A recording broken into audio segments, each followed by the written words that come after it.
Gorgeous night here at the ballpark alongside Jim DeShays. I'm Len Casper, and the Cubs last night with a big come-from-behind win, 7-6 and 12 over Seattle, and the versatility Joe Maddon loves showed big time. Yeah, Joe, the Mad Professor.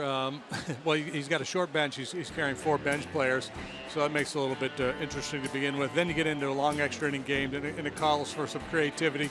That was certainly the case last night, and the Cubs pitchers have been chipping in many varieties of ways this year. Pinch hitting 9 plate appearances, most in Major League Baseball. Jason Hamill leads the way. Pinch running. Travis Wood's such a good athlete. We saw him make that great play in left field last night. So Strop and Patton have also appeared out there in the outfield. Travis Wood would be the one guy that Joe would trust playing a position. And last night the bullpen stepped up in a big way. 9 innings of shutout ball. They allowed 5 hits, struck out 12, and walked only 2. And Patton is back because a bullpen that needs a little help. So hopefully Kyle Hendricks can have a nice deep outing. He got pushed back a day as Brian Mattis was inserted last night. Yeah, I Kyle Hendricks has a great chance to be the pitcher of the month in the National League in July. He's been outstanding this month. He's been really good all year long. And at Wrigley Field this year, he's 7-1 with a 1.36 ERA. Adam Conley, young left-hander for the Marlins, going along nicely this year as well. He's 7-5 with a 3.38, and you see what he's done over his last 5. Well, going into August, these two teams are both in a playoff position, coming off dramatic walk-off wins yesterday. They'll open up a 3-game series inside the friendly confines next.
Brought to you by Budweiser, not backing down since 1876. This Bud's for you. Honda, get the Honda you love at the Honda Summer Clearance Event, now at your Honda dealer. State Farm, there for you when things go wrong, but also here to help life go right. Talk to an agent today at 800 State Farm. Mattress Firm, where we want you to sleep happy guaranteed. Remember, if it's over 8, it's time to replace. Your Chicago area and Northwest Indiana Lexus dealer. And by Southwest Airlines. Transparency, low fares, nothing to hide. Chicago Cubs baseball in sparkling high definition is brought to you by Xfinity. Xfinity X1 will change the way you experience TV. Now the 57 and 48 Miami Marlins starting lineup. 991 hits, leading the National League, although they ranked as 10th in runs scored. D. Gordon recently off the suspended list. Prado, Yelich, both in the 300s. Giancarlo Stanton's been a lot better as of late. Marcell Ozuna, an all-star. JT Realmuto, the catcher, batting .315. It's Derek Dietrich at first. Justin Bour's on the disabled list. The shortstop, Echeverria, and the pitcher, Adam Conley. Hey, why don't we figure out who's where for the Cubs tonight? Matt Caesar's out there in left, Fowler center, Hayward right, Bryant, Russell, Baez, Rizzo third to first. Wilson Contreras is behind the plate, and our Blue Cross Blue Shield starting pitcher is Kyle Hendricks. Kyle 9 up, 7 down, 2.39 ERA. That's good for third best in Major League Baseball. He's making his 20th start. Choose Blue Cross and Blue Shield of Illinois, the card to carry through it all. Here are your umpires. Mark Wegner is back of the plate. Mike Malinsky is at first. Mike Foster, no, it's Marty Foster at second. Mike Winters, crew chief, over at third. 3 Mikes and a Marty. 3 men and a baby. Sounds like an old high school radio remote. 3 Mikes and a Marty. If you're in the business, you'll get it. 0-1 on D. Gordon as we're underway. Fly ball into center. It's Dexter Fowler, and he's got it. Well, Marlin hitters figure they'll be aggressive tonight against Kyle Hendricks. He throws strike one as much as anybody in the game. So they may figure, well, let's go out there and try to ambush him early. His MO, throw strike one, and then to expand, start to tease the corners with that sinker changeup combination. Martin Prado might actually be happy Gordon didn't reach first base, because he cannot hit into another double play. He hit into 3 of them yesterday. So bad end to a really good month. He hit .351 in July.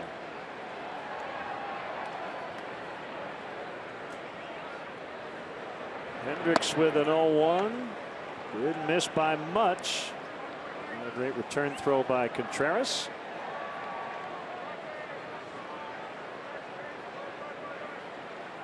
Kyle lost last time out against the White Sox, but he pitched well. 5 2/3, allowed 3 runs on 6 hits.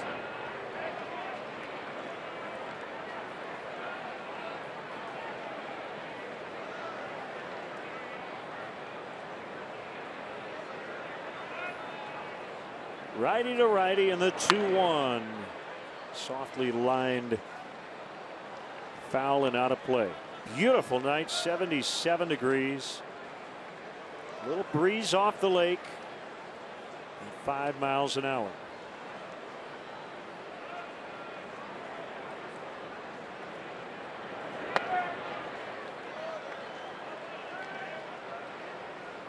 Three and two with Christian Yelich on deck. Prado doesn't hit for a lot of home runs, 5, but singles and doubles, doesn't strike out much.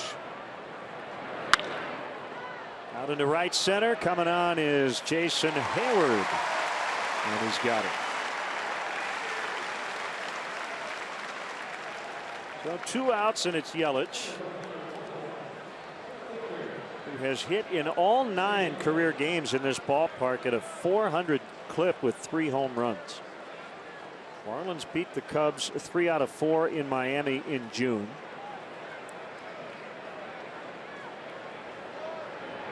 Cubs have a 7.5 game lead over idle St. Louis. In the NL Central, the Marlins are 4 back. They're in second in the East behind the Nationals, and they currently hold the 2nd wild card position in the National League. They've been a postseason team twice in their history, both times as a wild card, and both times they went on to win the World Series. Tried to address their starting rotation at the trade deadline. They acquired a couple of pitchers, Andrew Kashner, Colin Ray. Colin Ray hurt his elbow in his very first start for the Marlins, so was traded back to the Padres. The bullpen has been outstanding. They have a bunch of high average line drive hitters in their batting order. Pretty good, very good against both left and right-handed pitching. They don't hit a lot of home runs. And a big story for them early on is Giancarlo Stanton really struggled, but as Len mentioned, he's been better of late. On Mattingly in his first year as the Marlins manager. 2-2 from Hendricks. Just missed that outside corner. Good try. Full count. Stanton on deck. Of course, the other way the Marlins improved themselves was getting D. Gordon back from the suspended list.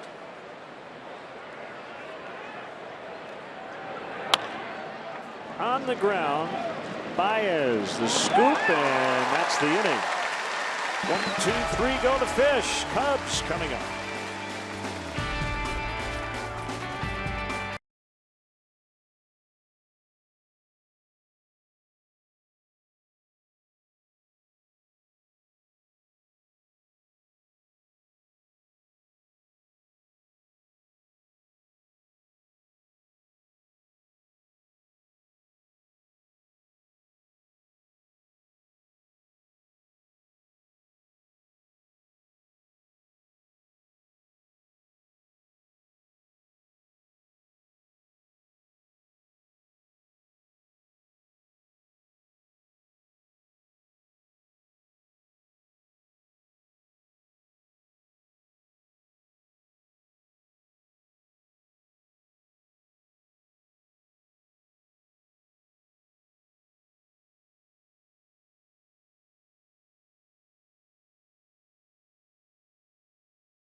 Southwest Cubs starting lineup. 11-6 after a 5-15 stretch. Fowler, Bryant, and Rizzo at the top. There's the Chris Bryant bobblehead giveaway tonight. A little bit like Ichiro, doesn't it? Baez, Russell, Hayward in the middle. Contreras, Caesar, and Hendricks at the bottom. The Fish, defensively, they've been good. 51 errors, third fewest in the National League. Yelich, Ozuna, Stanton in the outfield. Prado, Echeverria, Gordon, Dietrich playing first base for the fourth time. JT Realmuto is the catcher, and Adam Conley, the lefty, on the hill. And he's ready to go. He's already gone. There he goes again. 6'3", 200 pounds, a lanky southpaw, working at a Wade Miley pace here early. First time he's ever faced the Cubs, so it's his Wrigley Field debut. Fowler bounces foul. A little bit of that Chris Sale type lower arm slot he delivers the ball from. 21 starts, 7-5 with a 3.38. Fastball, slider, changeup. Way off the inside corner. Grew up in Washington State, attended Washington State University. Second round pick of the Fish in 2011. Yeah, their first two picks in that draft will pitch in the first two games of this series. Jose Fernandez will get the ball tomorrow night.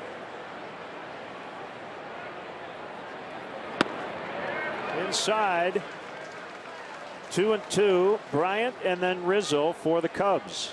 They got down 6-0 in the third inning last night and won it in 12, 7-6.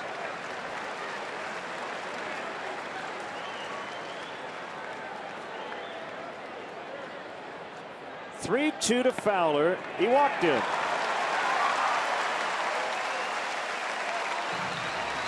Dexter continues to work deep counts and take his walks. He hasn't been hitting for a high average here of late, but on base plenty.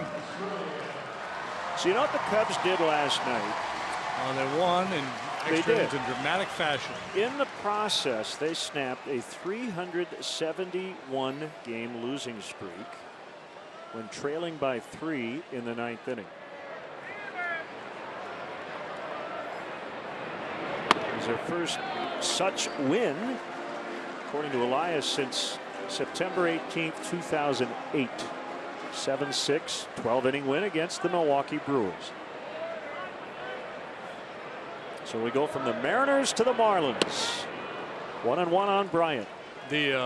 So if you were to look at one of those win probability charts, down 3 in the 9th, they would have had what, less than a 2% chance of winning, probably. Correct. Maybe less than 1. Yeah. So, and not only that, they're down 6-0 early. So they came all the way back from down 6-0, down 3 runs in the 9th.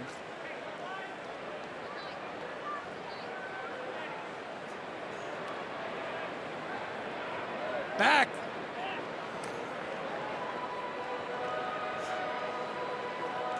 So let me go to Baseball Reference's box score, because I can give you that very answer.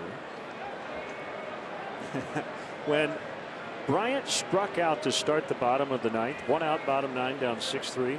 Cubs had a negative 2% chance of winning. It went up to 3% when Rizzo doubled.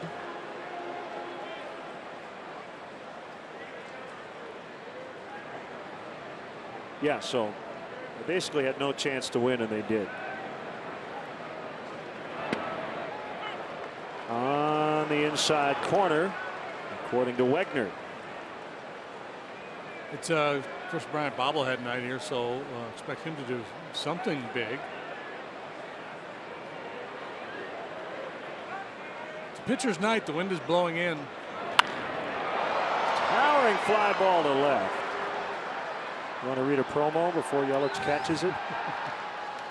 Good hang time. That's the first out. We'll try drop in 1. Can we show the replay and I'll read it? That's all. Hey, Cub fans, let's go. Tickets are still available for this Marlins series, especially for tomorrow night's game. Don't miss the action at Wrigley Field. Go to Cubs.com to get your tickets today.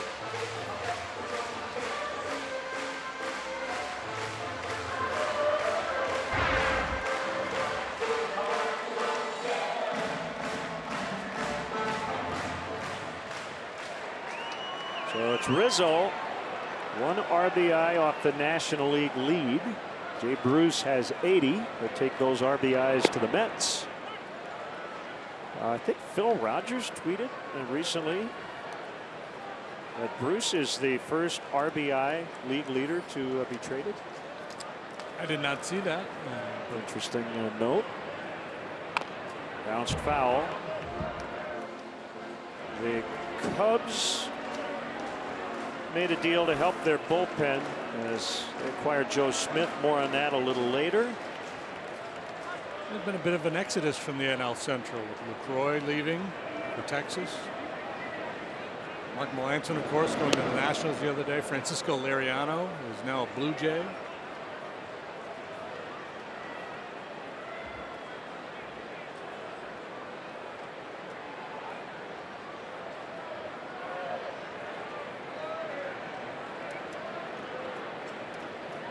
Here's a pitch. Rizzo to right. Stanton will have to play that one, and he won't. And that hurts the Cubs because the ball's in the vines. And Fowler will have to head back to third. So that's a break for Conley and the Marlins. Rizzo can't get a break. Now, he had that big double in the 9th last night, but he hit 2 balls, JD, that I thought were home runs last night, only to die on the warning track. Yeah. And this one gets lost in the ivy. Yeah, they look good on TV too. I thought he got at least one of those. So if he doesn't win the RBI title, if he comes up 1 shy for the RBI title this year, he'll think back to this one right here. And Fowler scores easily if that doesn't get gobbled up by the shrubbery.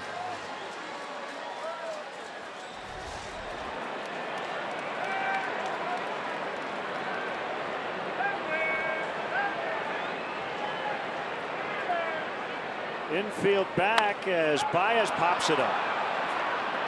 Dietrich in foul territory for a big second out for Conley.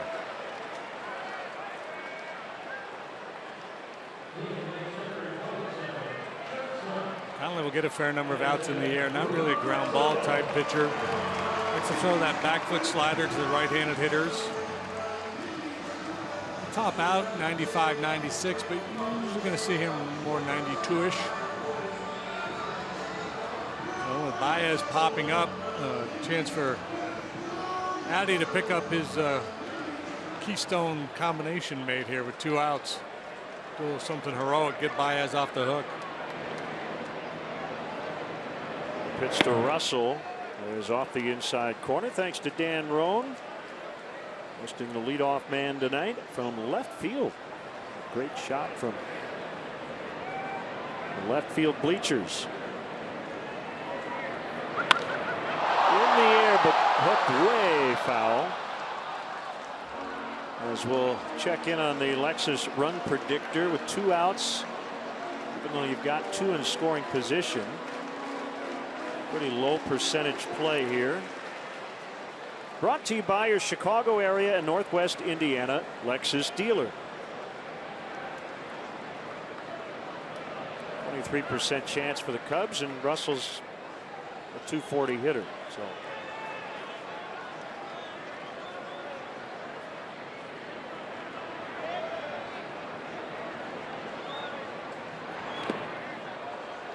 Real Muto kept that one in front of him. By the way, on the all-time wild pitch list, Steve Cishek's last night has to rank in the top 5. That And was the as degrees wild. of the amount of wildness Yes. and the timeliness of it.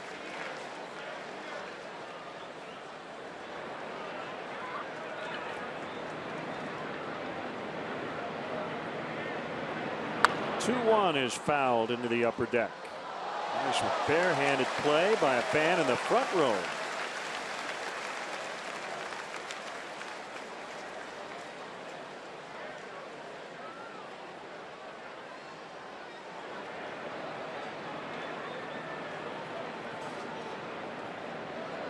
Here it comes. Lined into right. Cubs will get the first 2 runs of the game. So a 23% chance, according to their offense, in that spot. And Russell comes through. It's 2-0. And indeed, he does take Javi Baez off the hook. And a big 2-out knock to drive home 2. Mentioned Dietrich making just his 4th start over there at first base. I really don't think that factored into this play. This would have been a very difficult play for the most experienced first baseman. With the light shining upon him, Addison Russell whacks this line drive just off the end of the glove of Dietrich, and the Cubs draw first blood. Russell now leads the National League in home RBIs with 47. Jason Hayward rolls foul. Leadoff double. And the game-winning run in the 12th. A great read as John Lester put down a 2-strike bunt to win it.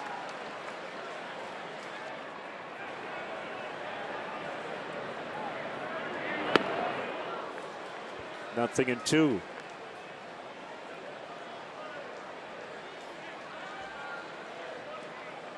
As you mentioned, Conley went to Washington State University. He's from Olympia, Washington. Drafted out of high school, but not a high pick. 32nd round by the Twins, so he didn't sign.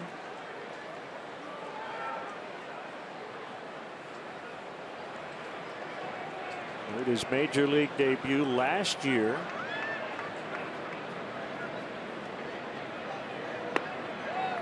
It's off the inside corner. It's 1-2.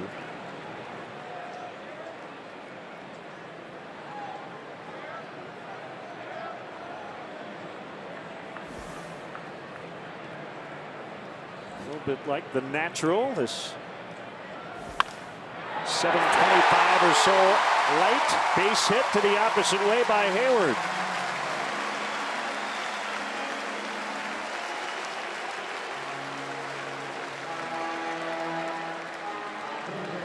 Conley's first taste of Wrigley Field not going particularly well for him. This ball up out over the plate. Hayward lashes it to left.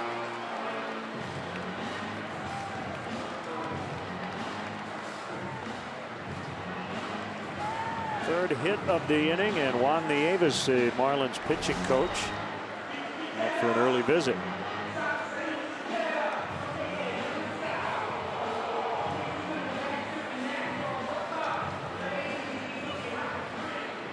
He's been one of their more dependable guys. Last time out against the Phillies, 6 2/3 scoreless. Now the fourth lowest ERA by a Marlins left-hander.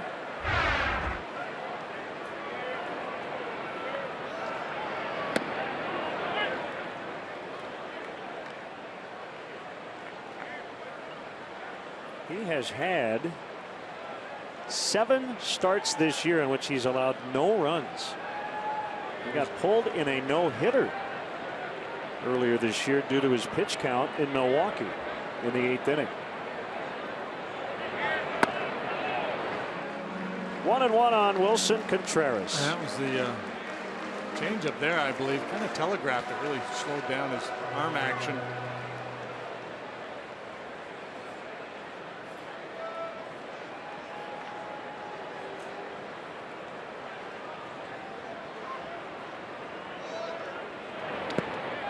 Contreras, a big part of it last night, beating the back end of a potential game-ending double play. Made a nice sliding catch out in left field.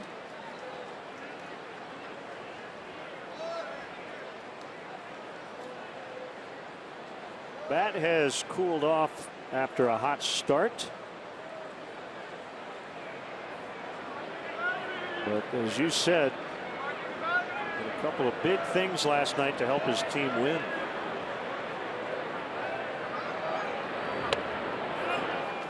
Speed Replay is brought to you by Xfinity. Beat out this double play that would have ended the game. And then the catch and foul ground later behind the bullpen mound. The Speed Replay is brought to you by Xfinity. Xfinity X1 will change the way you experience TV. He walks and they're loaded. That's the key for any hitter, and I think especially a young hitter. You start to go through a little bit of a downslide and you're not getting the hits. There's a tendency to try to swing your way out of it, and you start to expand the strike zone. So important to continue to take walks, force pitchers into the strike zone.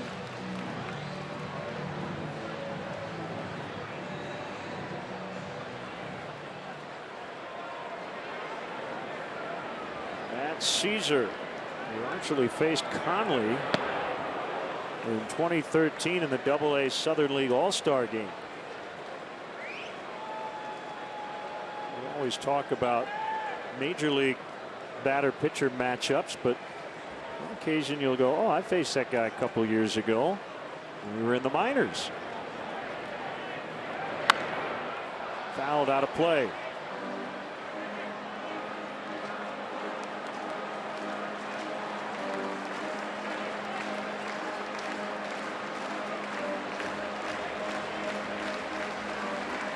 Russell knocked in 2 with a single.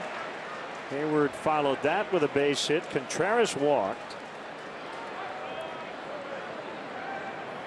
Well, with a tired bullpen, Joe Madden would love to get out to a big lead here early. That way he could feel comfortable stretching Hendricks a little bit beyond the norm. Yeah, you got to be ready for that ball in the dirt. Conley has thrown 8 wild pitches this year. So he likes to try to bury that slider down and in.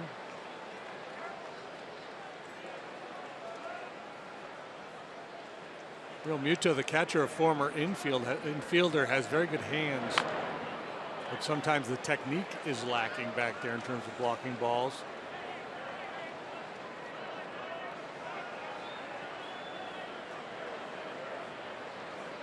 Well, a plethora of trades dominated the Major League news today.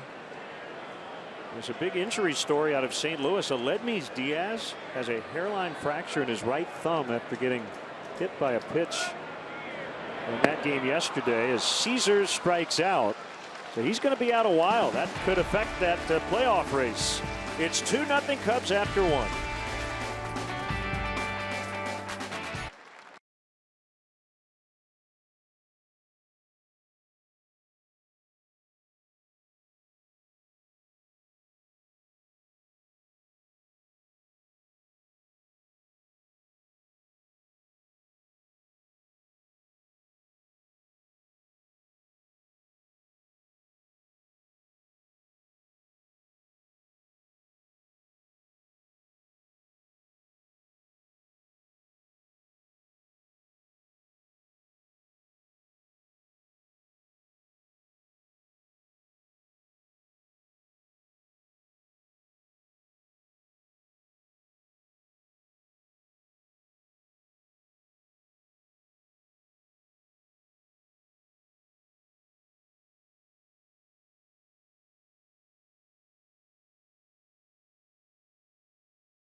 Take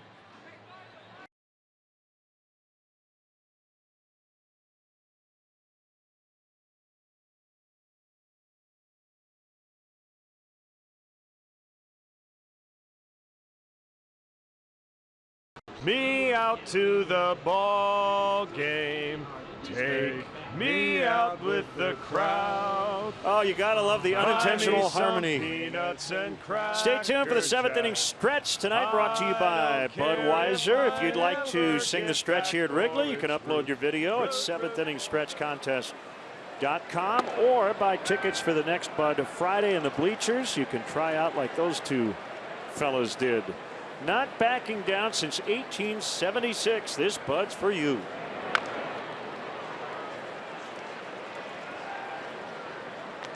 Two strikes on Giancarlo Stanton, the Marlins cleanup man. He won the home run derby in San Diego. He hit 61 home runs. The old record was 41 by Bobby Abreu in 2005. He was not on the All-Star team.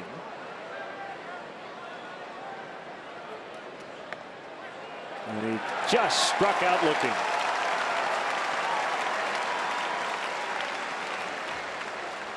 Cub fans, if you want to manage the game along with Joe Madden, log on to WGNTV.com right now and click on the WGN Sports Game Zone banner. And there you'll connect to all the up-to-the-minute stats and information while you watch from home. Game Zone is sponsored by The Great Escape, pools, patio furniture, hot tubs, and more. Everything you need to have more fun at home this summer.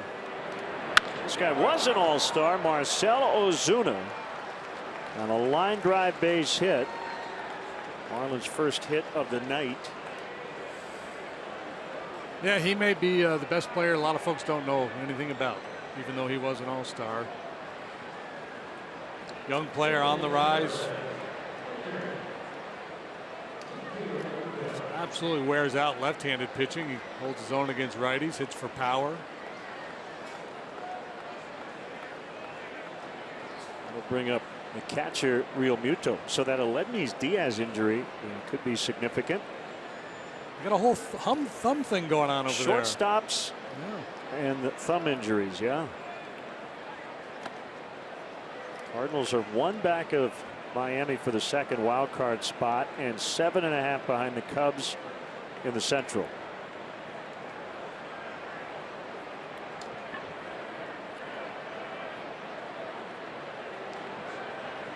Didn't Johnny Peralta go back on the DL for the second time with a thumb injury? Yeah.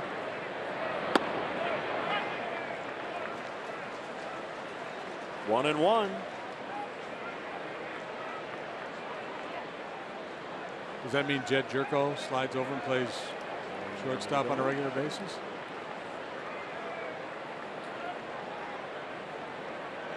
He is capable. When did this injury happen to Diaz? Yesterday. So they had time to react in the trade market if they felt like there was a better option out there.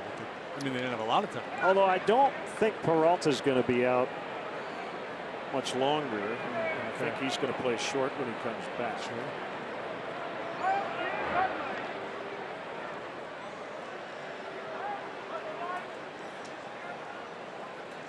Marlins don't run much. That will change for sure now that D. Gordon is back active. Real Muto, the guy in the batter's box now, will run a little bit. Peralta may be back tomorrow, so that's why they didn't need to make a move. Caesar in, Russell out, and it drops. Bloop base hit for Real Muto, and they have 2 on. Kyle Hendricks, if you're into such things, you look at Fangraphs, he's the league leader in soft contact induced. And boy, this soft contact turns into a base hit, though, for Real Muto. A little blooper. I think Caesar perhaps backing off just a little bit in his pursuit as Russell continues to try to run that one down.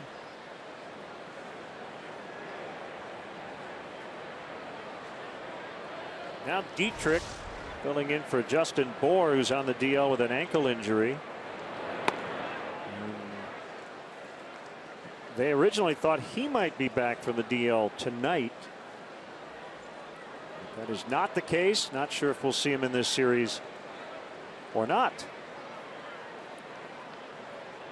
Yeah, it's a tough sun angle right now for a few fans over behind first base. Not quite like Jerry Park. Apparently there was about a 5-minute window for those summer nights in Montreal where the first baseman could not even see the pitcher. Well, and the seats in Montreal were the aluminum benches, and the reflection off those seats was brutal. Ground ball to first and dropped by Rizzo. Does he have time? He does. He got him. Marlins will take another look, but Dietrich for now is out. Really close play at first. And normally shorthanded, Anthony Rizzo has this one get away from him. Guessing this will be challenged. Yep. Looks like he might have been safe. Yeah, I think he beat it. And Don Mattingly has asked for a replay review. Yep. No question. So that should not take long to overturn, and they're going to have the bases loaded with only 1 out. It does give us a second to tell you about the trade the Cubs made earlier today. They acquired veteran right-hander Joe Smith from the Angels for a minor league right-hander, Jesus Castillo. Smith is 32. Decade in the big leagues with the Mets, the Indians, and the Angels. And as Joe said before the game, he'll bring a little funk out of the bullpen, and he'll be here tomorrow night. Yeah, we talk a lot about loogies, left-handed one-out guys. He's kind of a roogie. It's kind of a bogus term, but we're going to run with it anyway. He's a righty, specializes in getting right-handed hitters out, but he can get lefties out as well. He's a ground ball guy, and Joe talking before the game said, yeah, I'm going to try to target certain situations, whether it's an inning where there's 2-3 dangerous right-handed hitters coming up, but more likely you're going to see Smith coming in to put out a fire with that ability to get ground balls, a couple guys on base, a right-handed hitter that Joe knows the other manager doesn't want to pinch hit for. He'll call Smith's name in those types of situations. He's in the final year of a 3-year deal, so he'll be a free agent at the end of this season. I put the over-under on the time here for this replay at about 45 seconds, and we blew past that. So maybe there's something we didn't see. He looked on our replay like he was clearly safe.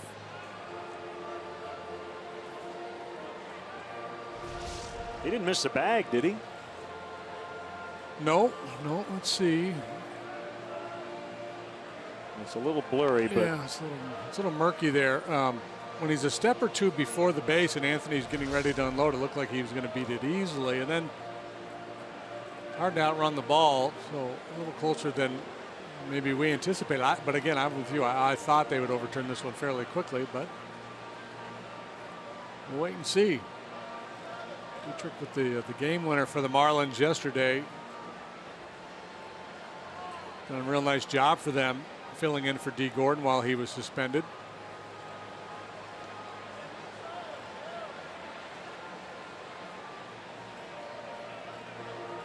This needs to be tightened up. We talk about it all the time. You can't figure it out within 30 seconds, then play on. Call stands.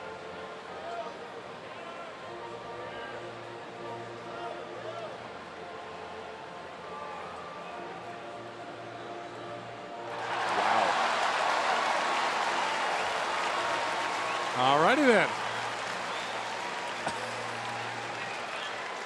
Yeah, Mattingly upset. I'm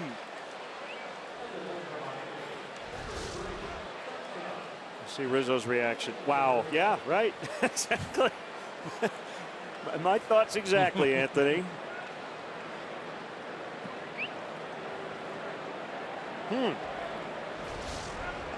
So they will intentionally walk Echeverria to load the bases with 2 outs for the pitcher Connolly.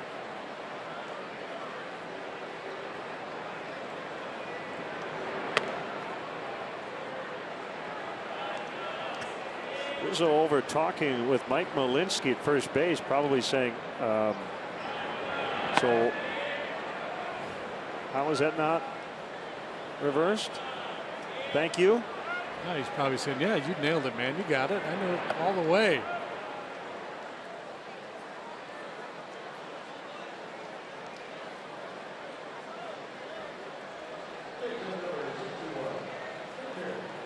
Well, you'd think replay would satisfy everybody, right? Whether it's in your favor or not. That has not always been the case. And this is one of those situations where Don Mattingly pretty upset.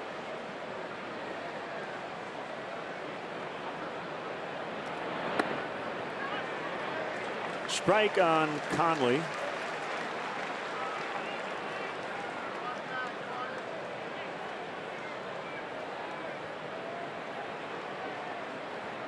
Replay time was about 3 minutes.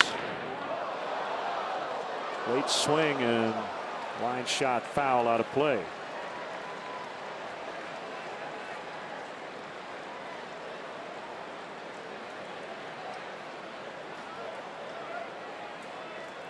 Just don't get careless here.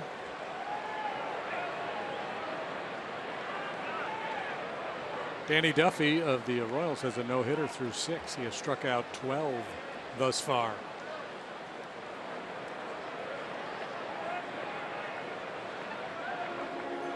Time to talk about it. Get together here. Hendricks has a clear idea of what he wants to do, and Contreras just couldn't find his way there.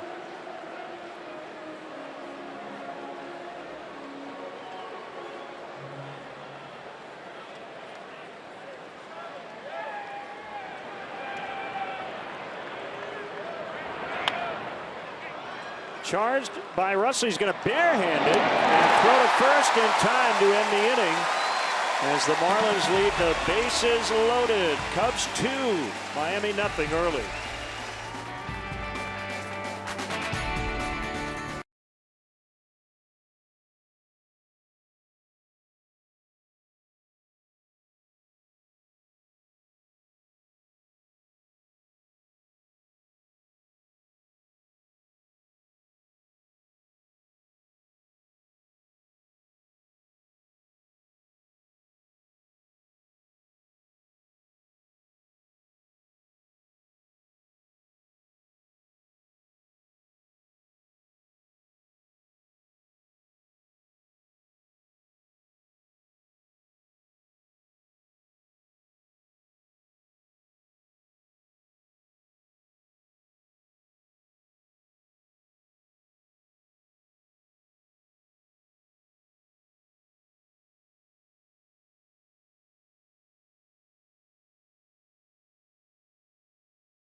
Forget to check out the Cubs baseball blog at WGNTV.com. Blog is sponsored by Jeff Vukovich, your nationwide insurance agent, serving the area for 38 years. To join the nation, contact Jeff at jeffvuk.com. Nationwide is on your side.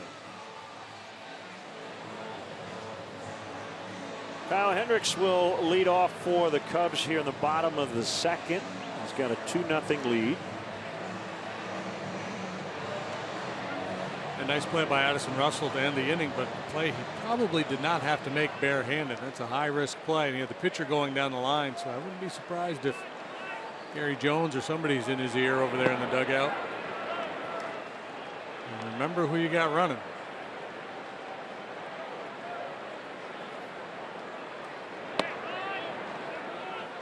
Two 2-0 on the pitcher. Opposing pitcher running there. He's got plenty of time to glove that ball. 3-0 to Hendricks. Russell's been a human highlight reel here lately, though. He's made so many good plays. How about that play he made in extras last night? Are you kidding?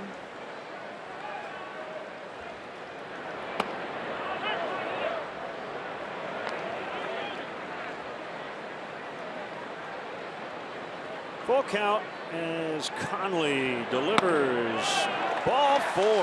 Let's step aside and see what's coming up on WGN.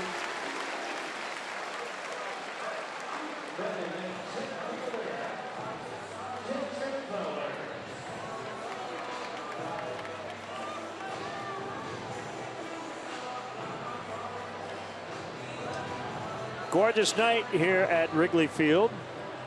Marlins and Cubs in the opener.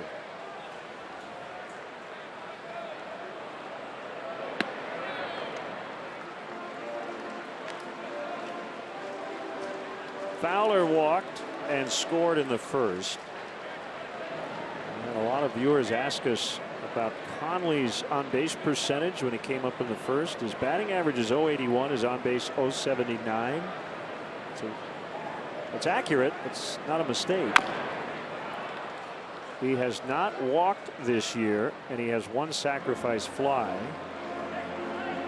A sac fly counts against your on-base percentage, but not against your batting average.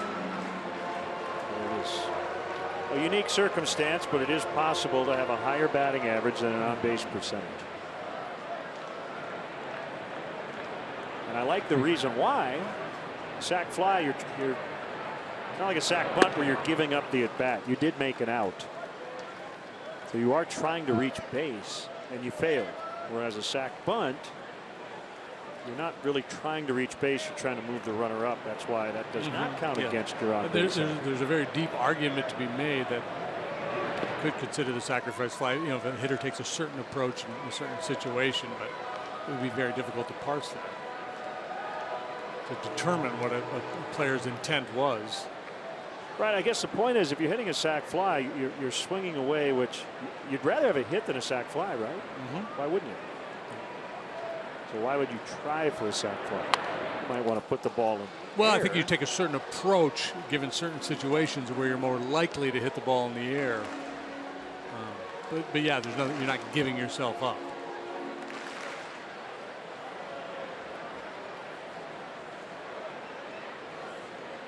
Good battle here, 2-2.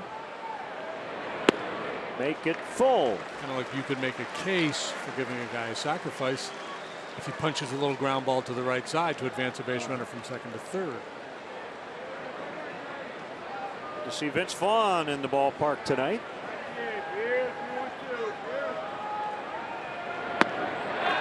Fowler has walked twice. Conley playing with fire. He has walked 4 already.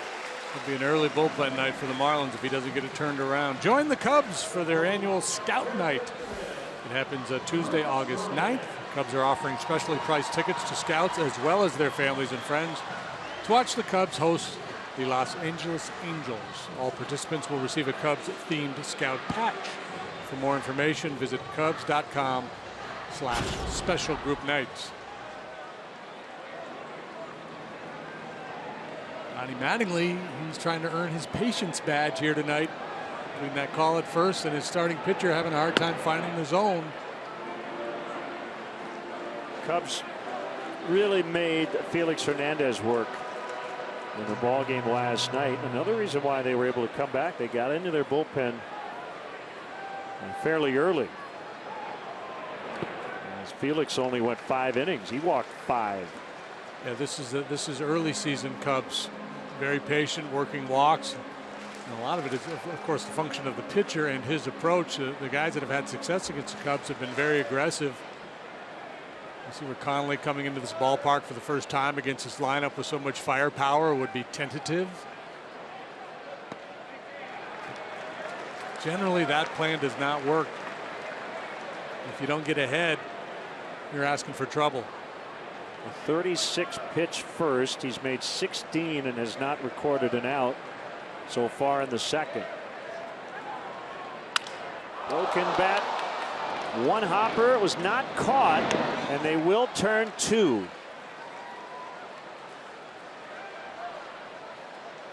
Now what happened here? He's already out. Yeah, Fowler is already out. So a runner at third with 2 gone. Well, there was a lot of confusion there for a moment. Yeah, I was worried the Marlins were going to try to turn 3. Well, because they weren't sure whether this ball was caught on the fly or not. If it was, they would have had 3. Yeah, the inning would have been over. There would have been no need to tag anybody had that ball been caught. Boy, they were an inch away from a triple play.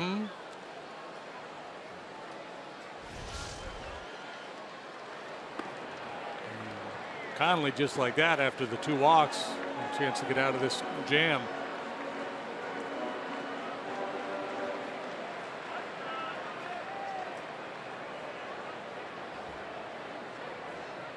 So a 5-4-3. And Conley with a strike to Rizzo. It's 1-1. Conley's got some funky splits in that. Left-handed hitters are hitting 295 against him. Righties just 225. But all the power comes from the right-handed hitters.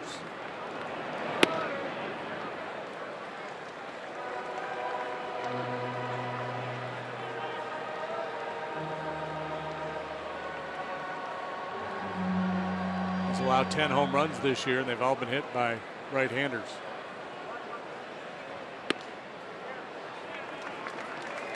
Send us your Cubs selfies. Hashtag Bud Fridays on Twitter.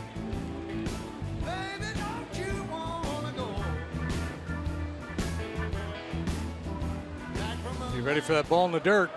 Whoop. Another walk. 3 in the inning. 5 here in the first 2 innings. Juan Nieves to head back out and tell his starter to stop walking people.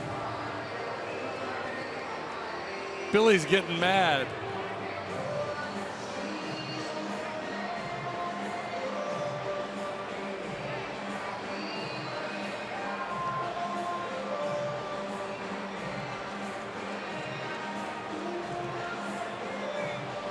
Cubs lead the major leagues in walks by a pretty wide margin.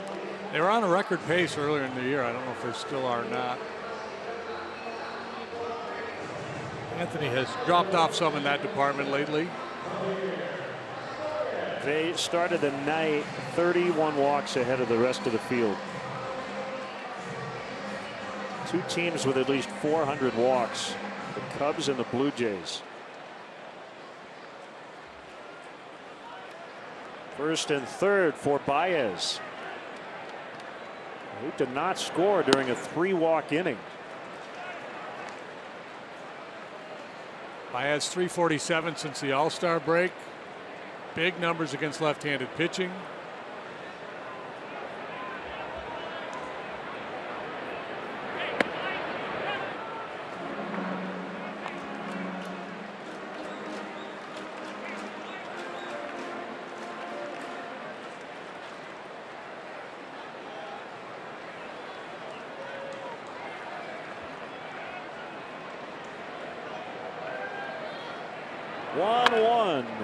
Bounced foul.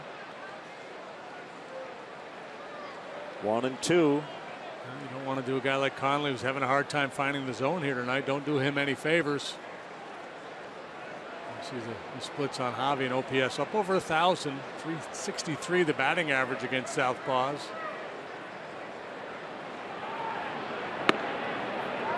Didn't flinch. That pitch was in. 2-2.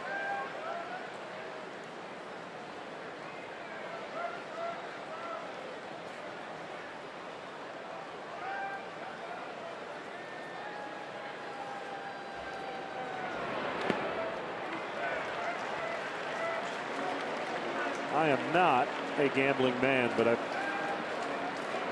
taken that bet. Is he going to go full on Baez, considering how this inning has gone? I'd have jumped on it.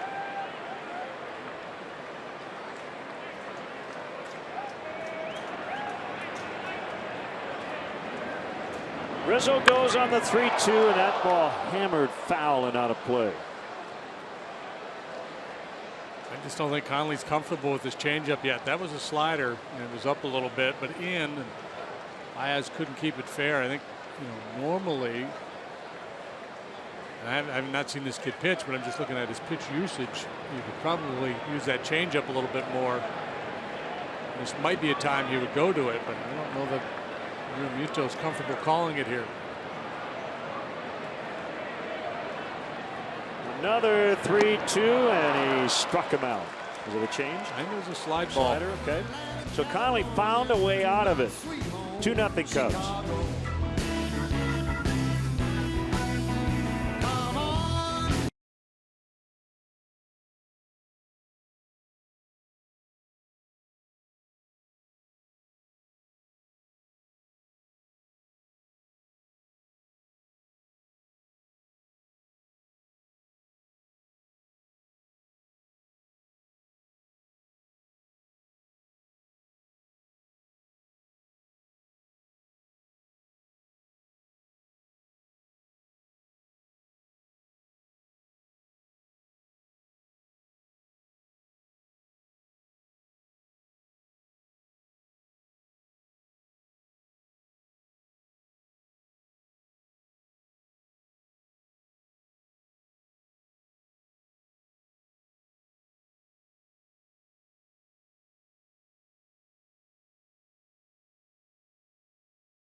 Subway 3 to 97999. Do it now. And the 300th texter will win a $30 gift card to a Subway restaurant in the Chicagoland area. Subway fresh is what we do.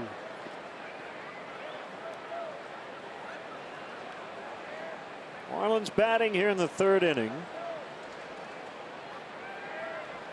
Cubs lead 2-0 on the Addison Russell 2-run single in the first.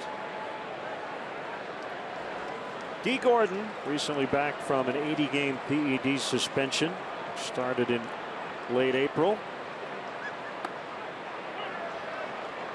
D. Gordon, he's the cover boy on the Marlins press guide. Batting champion in the National League last year, Gold Glove winner, Silver Slugger, had Major League Baseball in stolen bases, was an all-star. 4 for 15 since his return. He cannot play in the postseason due to that suspension. Swing and a miss, 1-2. Interestingly, I think you mentioned it with Dietrich, who filled in For Gordon, Dietrich's leadoff on base percentage is .420 as Gordon strikes out. So they did find another pretty good option there if they do make the playoffs to have Dietrich in Gordon's spot. Second strikeout for Hendricks. Fools Gordon with the changeup.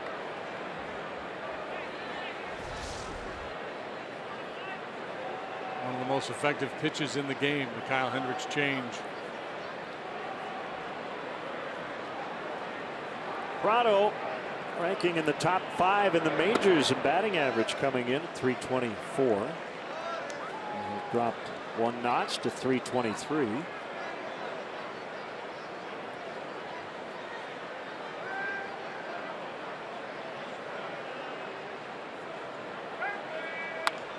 Ground ball the other way, and it'll get into right for a 1-out single.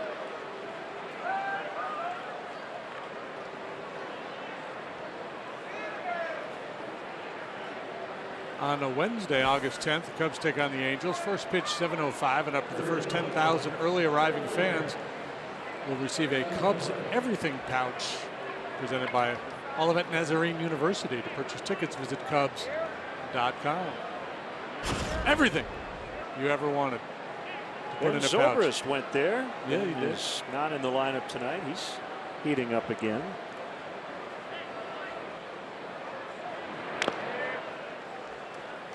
Danny Duffy of the Royals now through 7 innings at Tampa Bay with a no-hitter. Royals 1, Tampa Bay nothing. The Royals are 6 games under .500. They're coming off being swept in a 4-game series by the Rangers.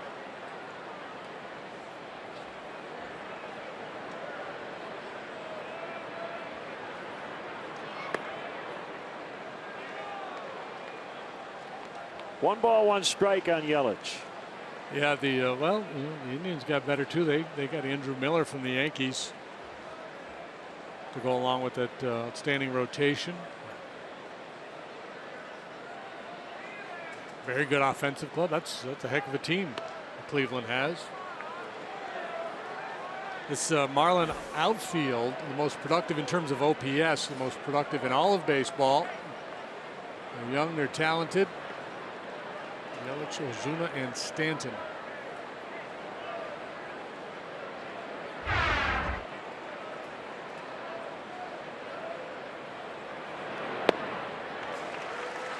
It's the changeup. It's 2-2 with Stanton on deck.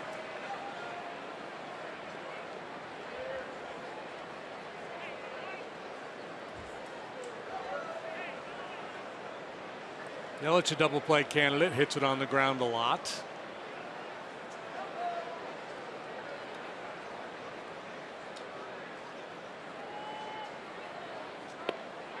Called strike 3.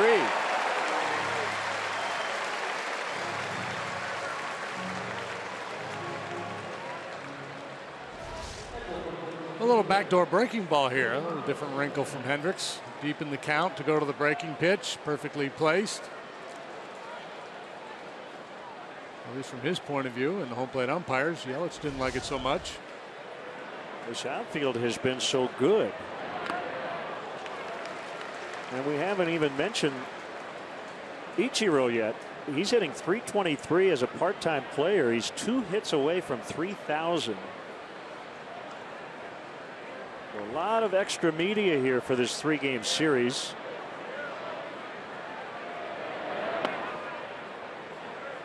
These games are all being broadcast live in Japan as Ichiro nears history.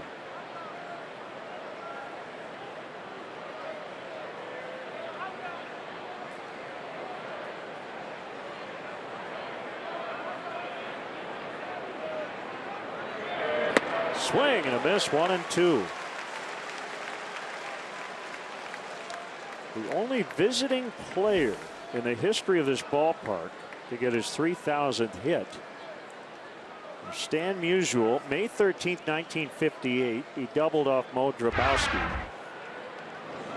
Cubs on the road gave up Lou Brock's 3,000th hit. It was Dennis Lamp who allowed a single back on August 13th, 1979 at Busch Stadium.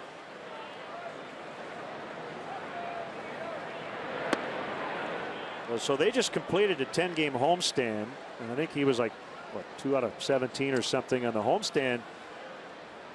As much as he and I'm sure his teammates would love, and the fans down there would love for him to get number 3,000 in Miami, if not, this is a pretty good alternative with all the history, right? To say Stan Musial and Ichiro both got their 3,000th hit in this ballpark would be pretty cool. If I were Ichiro, if I had to pick a road stadium to accomplish that. When he gets there, he will be the 30th player to reach 3,000 hits. 3-2 is fouled away. Stanton hitting .315 since June 17th. He was hitting under 200 on the season at that time, and has his average now up into the 240s.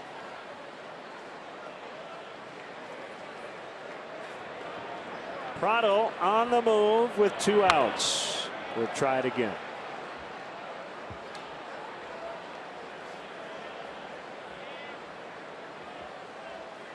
So if I gave you 78 guesses, I don't think you could come up with the name of the guy who's hit 3 home runs tonight in the major leagues.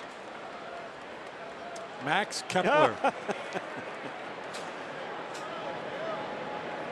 You cheated. Ball 4.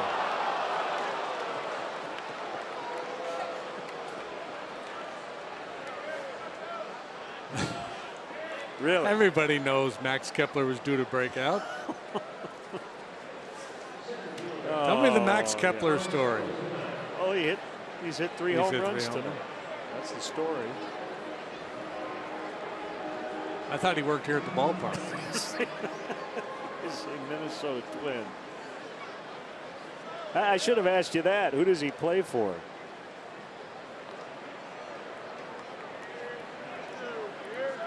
And the Twins lead the Indians 10-3 in the bottom of the 6th.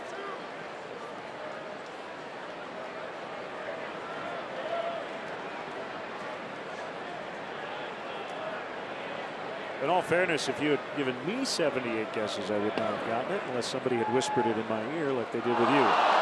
Baez tried to apply a tag with Prado already standing on second. Both runners advance. The error probably should go to Javi, right? Yeah, and the thing is, just in this situation, and we've seen Javi make so many great plays, but here there's no play to be made, and he knows, in the back of his mind, he has to know at the base runner, given where he was when the throw was being delivered by Contreras, that there's going to be no play. So just go ahead and catch the ball. Baez is charged with the error.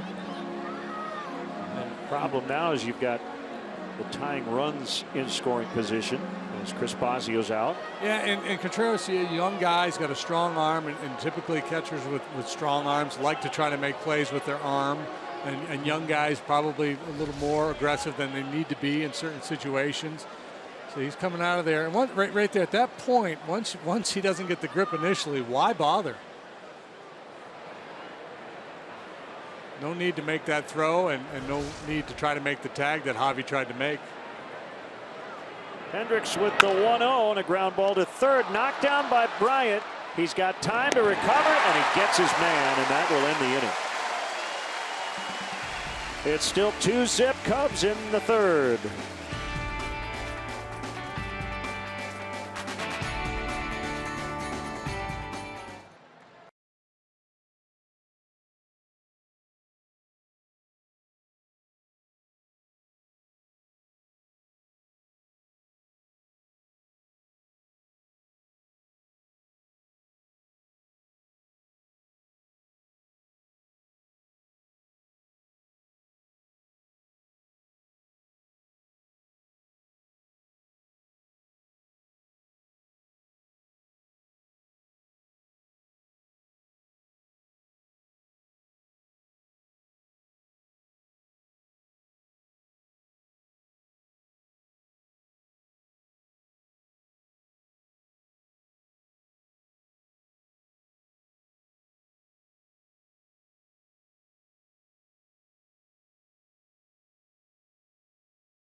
Best in the business.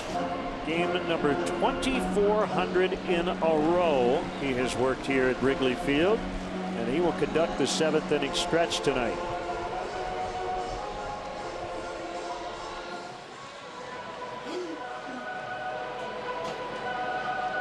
Gary's a great guy, and he also has a bunch of old radio broadcasts of various sports, and I know he's let me borrow a few games from the 70s, and you've borrowed a few too. Yeah, fun to listen to those old broadcasts.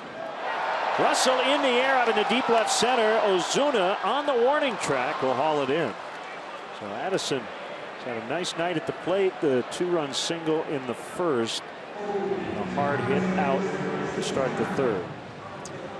Yeah, I listened. Gary gave me one I listened to a while back earlier this year. As a matter of fact, just a few booths down doing the call was Dave Van Horn in the inaugural season of the Montreal Expos.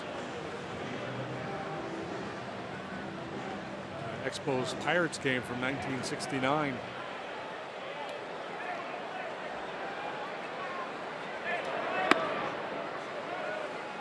One of the voices I grew up listening to there on the right, Dave Van Horn. Long-time radio voice of the Marlins, Glenn Geffner. Northwestern graduate is his partner. Dave is in the broadcast wing of the Hall of Fame. Up and away. It's a great home run call.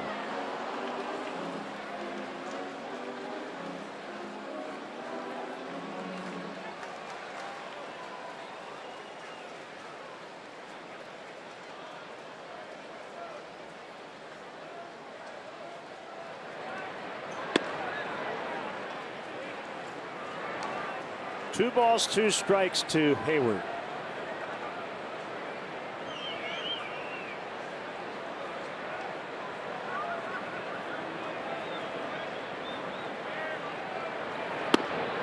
Way inside. The old adage is work quickly, throw strikes. Babe Ruth is dead. Only working quickly. The strikes have been a little bit hard to come by for him at times tonight. He's walked 5 already. Crack bat, fly ball. It'll be run down by Stanton. The Cubs are celebrating Bud Fridays in the Budweiser bleachers all season long. On Friday, August 12th, Budweiser will provide a Cubs fedora to up to the first 5,000 early arriving fans 21 and older in the Budweiser bleachers. Get here early. For details, visit Cubs.com/Fridays.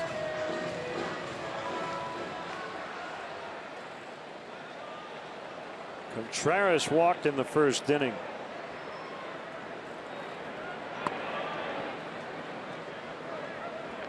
One ball, no strikes.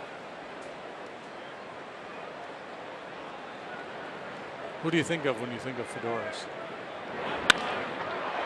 Into the corner.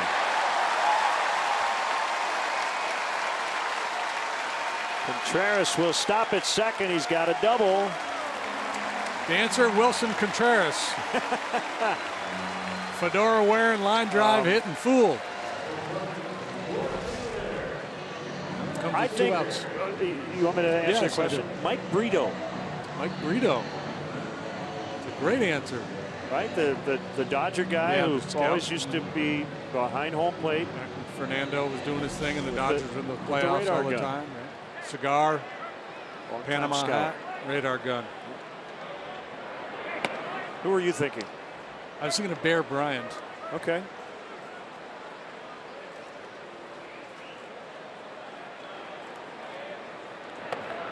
Tom Landry. Tom Landry. Be another good one. Sinatra.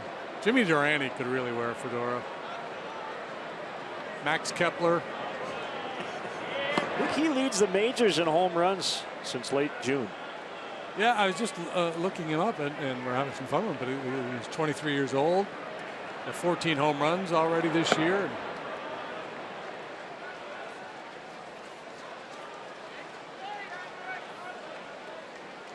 Well, we did second and third, 2 outs. Our Lexus run predictor earlier. Cubs were at about a 23% clip. First and second, 2 outs, 21%.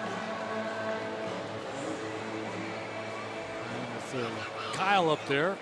Not to diss Kyle, but he'll take a big chunk out of that 21%. He's batting .086. But he did work a walk last time.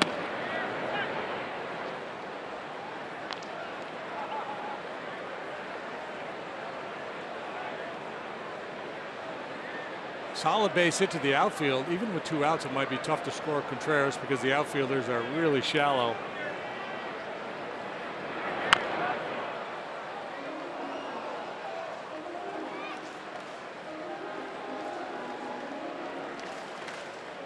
Pretty interesting what the Pirates are doing.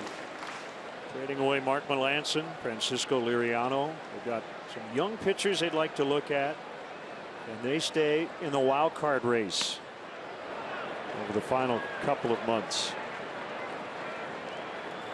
Yeah, I think overall they have a pretty good bullpen to begin with. So yeah, they'll miss Melancon, but maybe not as much as some would think. Liriano was not having a particularly good year. Hendricks strikes out, and we'll send you to break with the great Gary Pressey.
Replay cam. I thought this ball was gone when Gutierrez hit it last night. It stayed in, and Travis Wood made the catch, 2 hands on it. He missed the cutoff man, but what a grab. Yeah, that's just a tremendous play. How about he pitched in the 6th and then again in the 8th? Yeah. Incredible. Got 4 outs and just opens up a world of possibilities for his manager.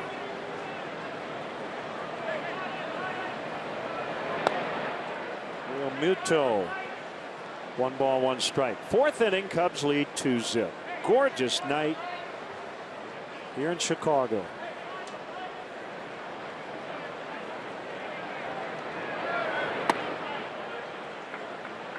This season, Realmuto, who's batting 6th tonight, has hit in the leadoff spot 21 times. He is the first catcher in Marlins history ever to bat in the leadoff spot.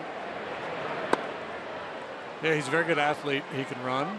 He's stolen 10 bases this year. That .315 batting average that he sports is second best among major league catchers. .315 coming in. It's up to .317 now. On the ground, backhanded play, Bryant, and he got him. Experience the Budweiser bleachers in the left field porch under the video board. This private porch setting offers tremendous views of the game with both sunny and shaded areas available in 50 to 100 blocks. You will enjoy lounge-style seating, unlimited beverages, and access 2 hours prior to first pitch. For more information, visit Cubs.com/premier. Dietrich playing first base, takes low for ball one. The game-ending pinch hit RBI triple yesterday against the Cardinals came with 2 outs. In the bottom of the ninth, he snapped an 0 for 23. And he lines one out toward the alley. And it's going to get to the wall. It will pop out of the vines. He's going to try for 3 again. Here's a relay throw. He is out. Baez nailed it. Hayward, Baez, Bryant. A thing of beauty. And you rarely see a triple into the alleys here in this ballpark. Into the right field corner is normally where you're going to find him. Dietrich can really scoot, and look for a time like he was going to be able to beat it, but a great relay right on the money. So you wonder if that ball is going to come out. And the Ivy good enough to spin it out. 1-2 outstanding throws. Hayward to Baez, Baez to Bryant. Among the many talents of Javi Baez, that powerful throwing arm. Will make up for the error earlier. Nice pick by Bryant. Yeah. There's 3 good plays there. 9-4-5.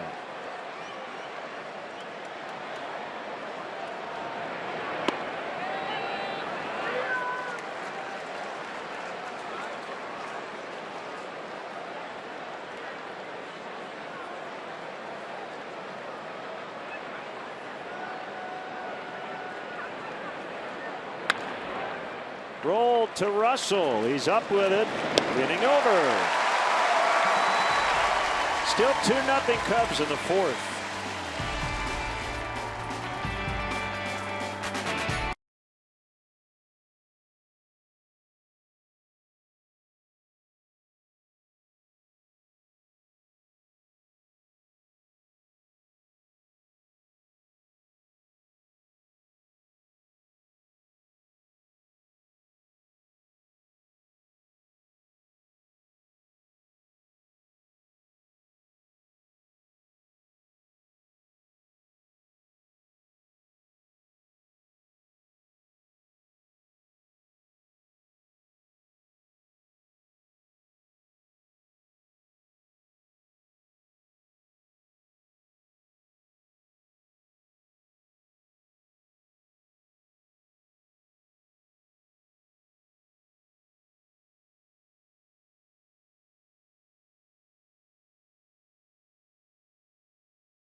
Cubs checking and an official Cubs MasterCard debit card. Only available at your local Wintrust Community Bank.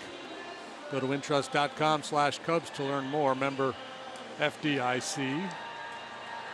Danny Duffy will not pitch a no-hitter tonight. Desmond Jennings with a leadoff double in the 8th. For the Rays, Royals lead 3-0. Derek Dietrich trying to stretch a double into a triple. And he got thrown out by Baez. Going to be a tough play for nobody.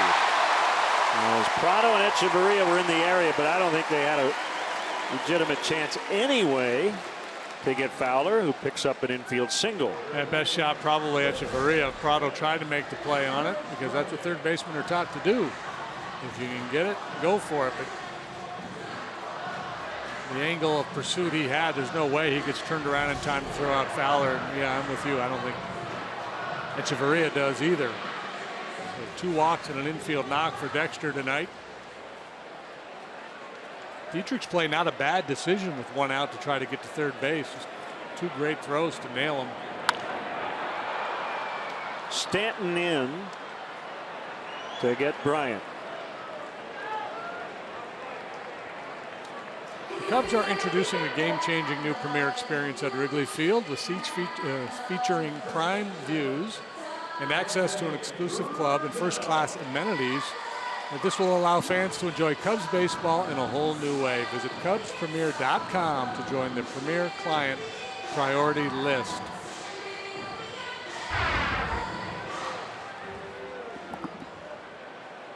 Rizzo has doubled, walked, and scored.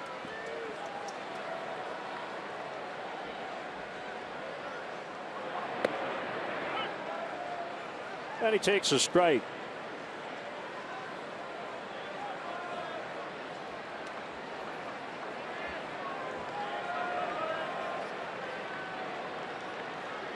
Cubs are coming off their first losing month under Joe Madden, 12-14 in July. Rizzo just got clipped.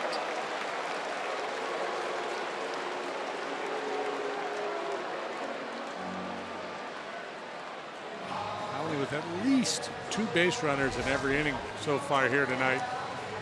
Really fortunate to only be down 2. Got a big double play ball off the bat of Chris Bryant back in the second, so he was able to work his way out of that inning despite 3 walks. Son, that is no way to make a living. 2 base runners an inning will not get it done. Not a big surprise. Somebody got hit. Dietrich gets hit a ton too.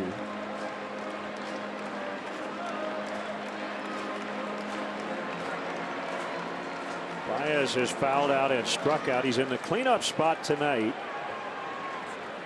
JD mentioned his prowess against lefties. .363 coming in.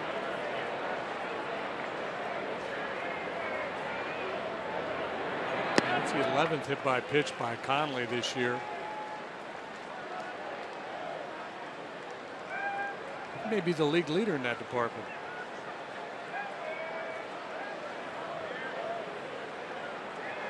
Thanks to Randy Wayholford for the Iowa Cubs report on the leadoff man tonight. It's a strike, 1-1. Albert Almora Jr. hitting .333 in 7 games since returning to the I-Cubs. Down at Myrtle Beach, infielder Bryant Flatte is 12 out of 23 since being promoted, and he's got an 18-game hitting streak that started at South Bend. First baseman Yasiel Ballagert, the Carolina League Player of the Week for the 2nd consecutive week and 3rd time this year. There's right-hander Dustin McGowan. Outfielder Eloy Jimenez, the Midwest League Player of the Week. He hit .600 for South Bend. Batting .342 on the year to lead the Cubs system. He's driven in 70 runs already.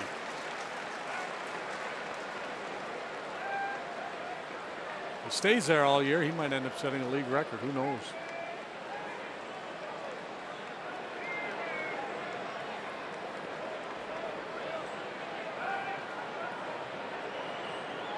Conley with the 3-1 and a home run cut. Baez came up empty, 3-2. A good changeup that time from Conley. We talked about that pitch earlier and the fact that he hadn't really been throwing a lot of them. Maybe didn't trust it, but he throws a good one here in a fastball count. Indeed, he does lead the league with 11 hit batsmen now. One better than Jimmy Nelson, who I think is pitching tonight too. Is that better or worse? Called strike 3. So 2 outs. Yeah, one better as in more. Is it a higher draft pick or a lower draft pick if you have the first and not the second? Discuss.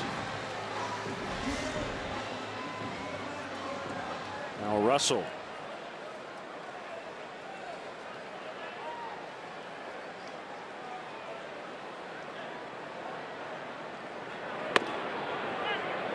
I guess you would have to say Conley's been resilient tonight. Pitch around all this traffic and allow just 2 runs to this point. This is the man that got him in the first.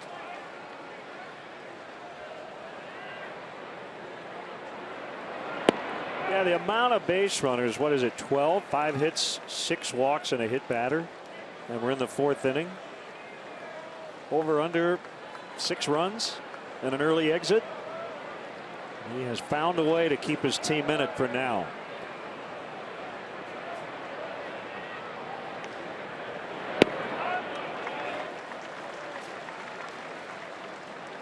Cubs are just 1 for 7 with runners in scoring position. That was Russell's big hit in the first.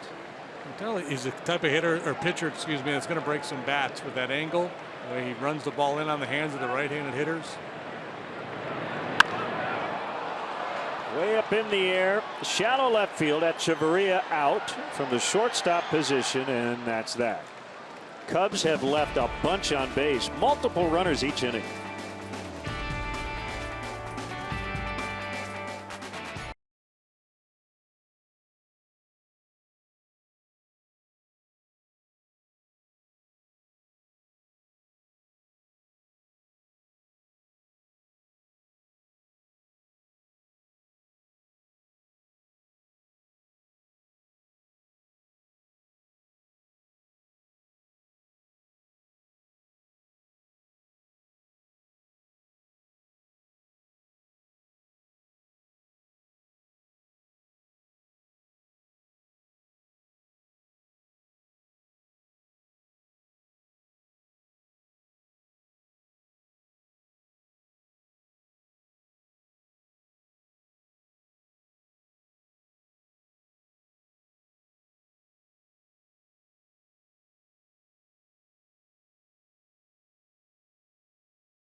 Now get access to over 45,000 fee-free ATMs nationwide.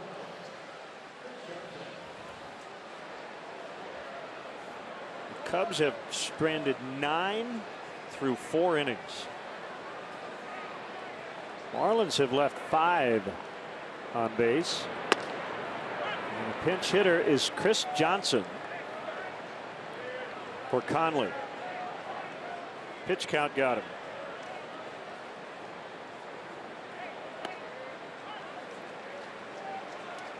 Pretty decent chance we will see Ichiro off the bench a little later tonight.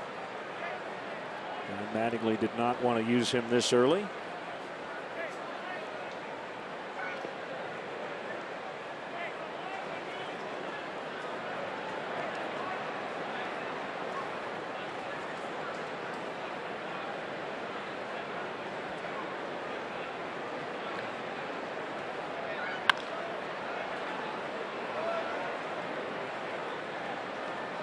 Kyle Hendricks very comfortable in the home pinstripes pitching in this ballpark. So is Grover Cleveland Alexander. a.k.a. Old Pete. Although I don't think he wore pinstripes. Cubs uniforms did not have pinstripes at that time. Diving catch, Matt Caesar to rob Johnson of a base hit. Well, we talk about all the soft contact induced by Hendricks, and that certainly has been the case for the most part tonight. This ball well struck by Johnson, but tracked down by the former Wildcat. Not an easy play. Didn't have much of an angle. Trying to make that determination whether to lay back and play it on a hop or go for it, and he leaves his feet, but does so in such a way that even if he doesn't catch it, he's likely going to be able to knock it down and keep it in front.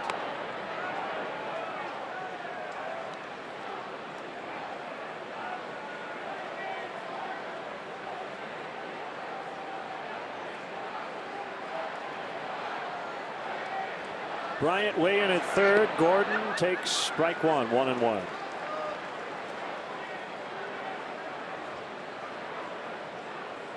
I mentioned this off the top. The Marlins lead the National League in hits and batting average. Ground ball towards center and through. The batting average will go up 272 going into tonight. Only 10th in the league in runs. They don't hit a lot of home runs.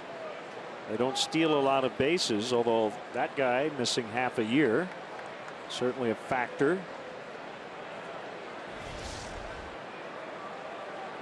Yeah, and you would think it would be go time for him now. He's 7 out of 9 so far this year. Led the league in steals the last 2 seasons. I have not run into Andrew Cashner, but you know the Marlins have a no facial hair policy instituted this year under their new manager. I saw a picture of Cash on their website. I did not recognize him. He's got, I guess it's no beard, because D. Gordon has a little facial hair.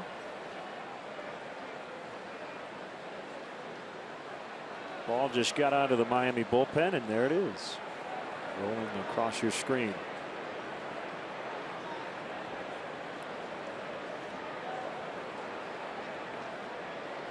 I'd file a grievance with the Players Association if my manager tried to tell me I couldn't wear a beard in this day and age.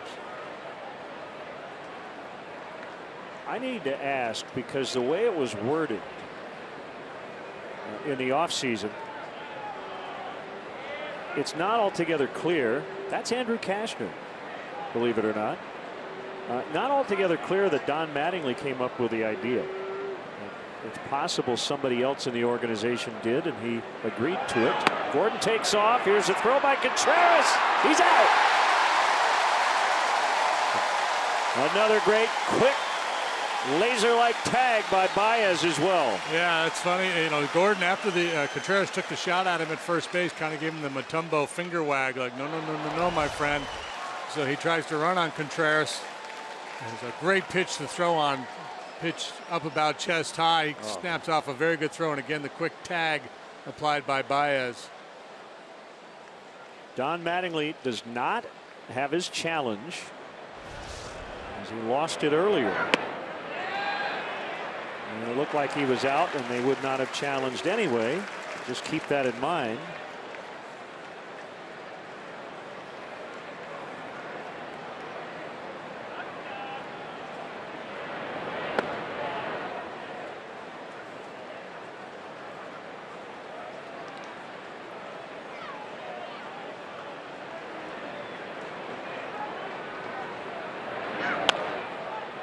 Cute pass, Hendricks. Baez will collect it, and that will end the inning.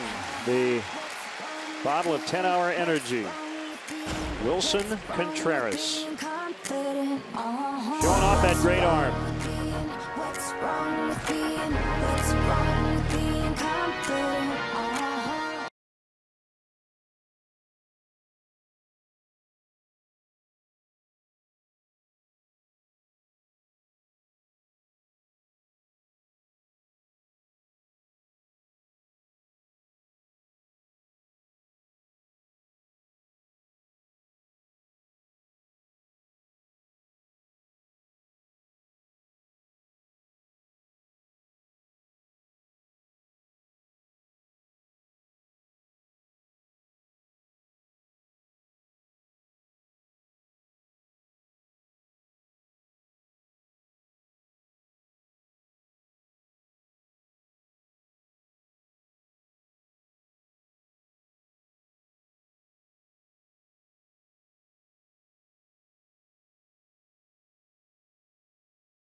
field, the Cubs suggest taking public transportation. The Cubs offer a free bike check, now located near the Addison Red Line station. For drivers, the Cubs provide free remote parking and shuttle service on night and weekend games. For info, visit the A to Z guide on Cubs.com. Dustin McGowan is on. A lot of heavy lifting to be done for the Marlin bullpen tonight. They've got a good one. They have the hardest throwing bullpen, at least in the National League, in terms of average fastball velocity. Got some big arms out there. McGowan, one of them. He averages close to 95 miles per hour with his heater. They got a big claw too. Yeah, they got the bear claw. This kid Ellington can really rush it up there.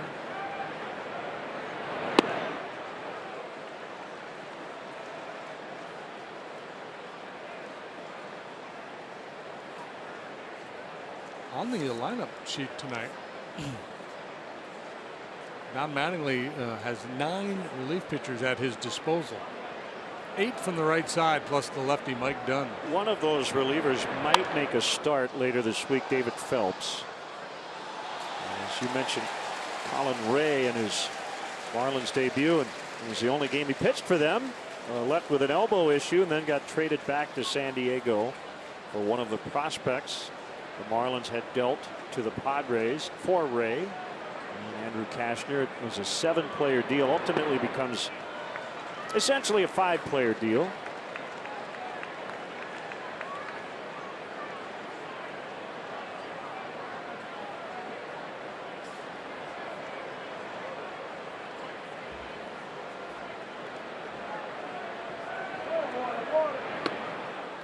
Swing and a miss for strike 3. So Hayward is out. Joe Mauer is homered off Andrew Miller, pitching for the Indians tonight. So that is his Cleveland debut.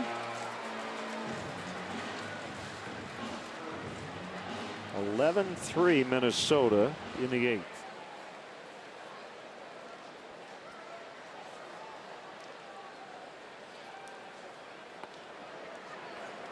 Well, here we go. Another one of those games where it feels like it's more one-sided than it really is. It's just a 2-0 ball game.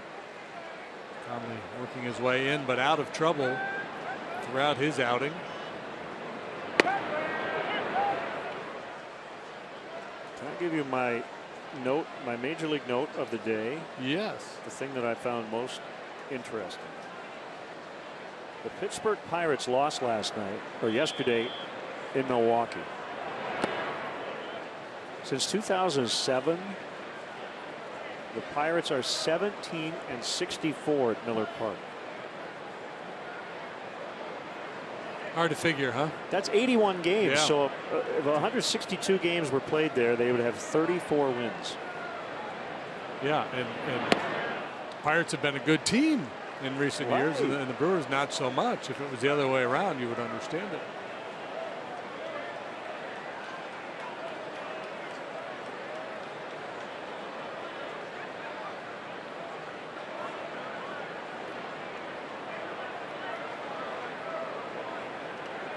The 3-1 is taken for ball 4.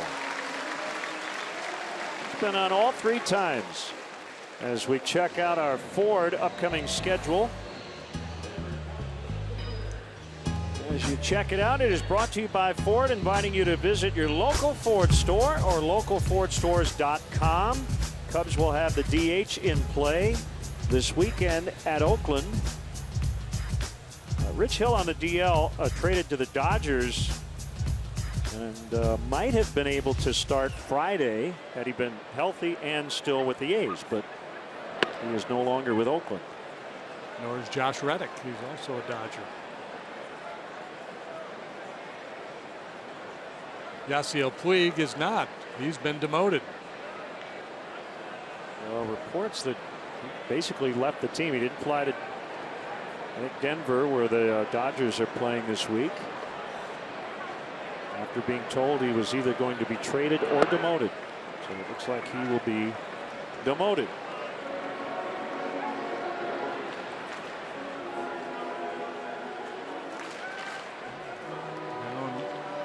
shaking his head, a little frustrated.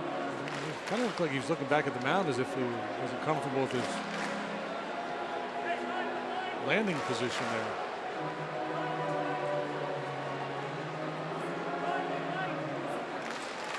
The line on Conley: 4 innings, 5 hits, 2 runs, 6 walks, 4 strikeouts, and a hit batter.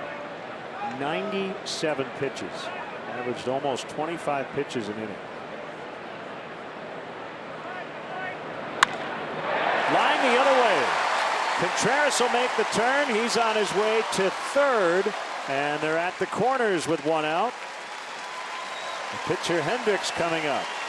7 and 8 have done some fine work. Contreras and Caesar have combined to reach 5 times. Well, that's the other byproduct of all the walks. So maybe the Cubs weren't able to break through and put a real big number on Conley, but they're seeing an awful lot of pitches, and when hitters see a lot of pitches, they get a lot of at-bats early in the game. They tend to get into rhythm. They can make things a little more difficult for that guy that follows the starter, in this case McGowan. This is safety squeeze time usually.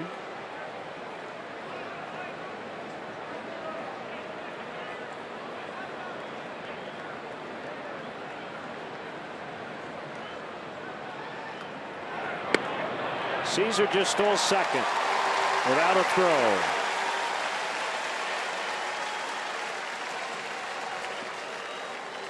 The second of the year. You see Dietrich creeping in to defend the bunt play, and that makes it that much easier for Caesar to get a great jump.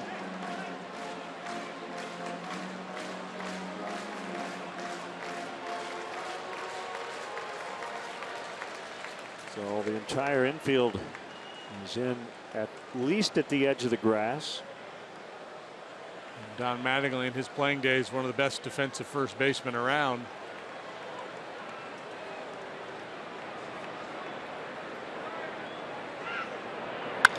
Ground ball through. Contreras scores. Caesar holds it third. 3-0. Kyle's second RBI of the season. Big smile from Kyle Hendricks, which you don't normally see during a game. That's what Rod Carew taught him to do right there. Get on top of the ball and bang it through the infield. So Joe changes things up. Instead of the safety squeeze, he has Caesar steal second base and lets Kyle swing with the infield pulled in.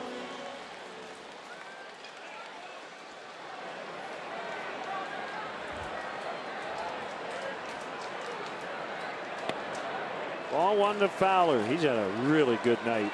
2 walks and a single. He's seen a ton of pitches. Scored in the first.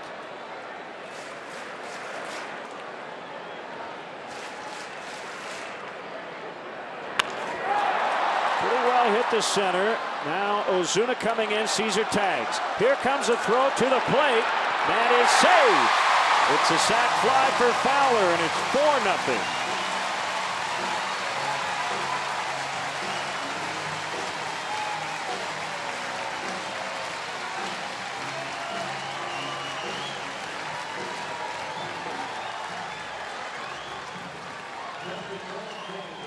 Real good work by Fowler.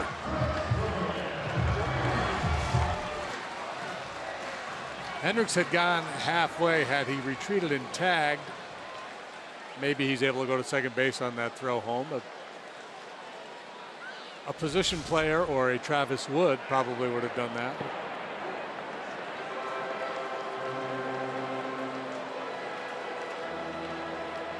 Ask most of your pitchers to do anything too aggressive on the bases.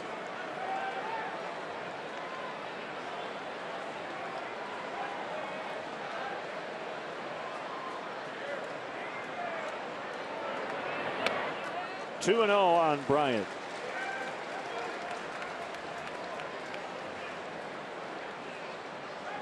Tough night, 0 for 3, and every time he has batted, there have been runners on base.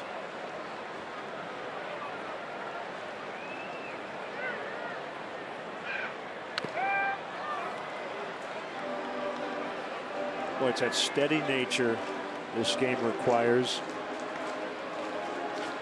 Anthony Rizzo, the Mets series, right? Hit the big game-winning homer in Game 1. Had an 0 for 4 4-strikeout game in Game 2, and then 2 homers in Game 3. Take yesterday and put it in the rearview mirror, and then not look at it. Yeah, it's a big challenge. It's the beauty of the game, though, especially for the everyday players. They know redemption is a day away.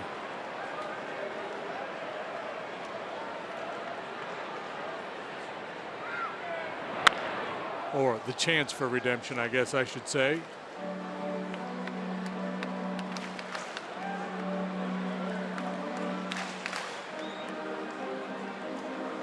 That's why we allow starting pitchers a little more leeway. They're allowed to be a little more irrational because they only get out there every 5 days.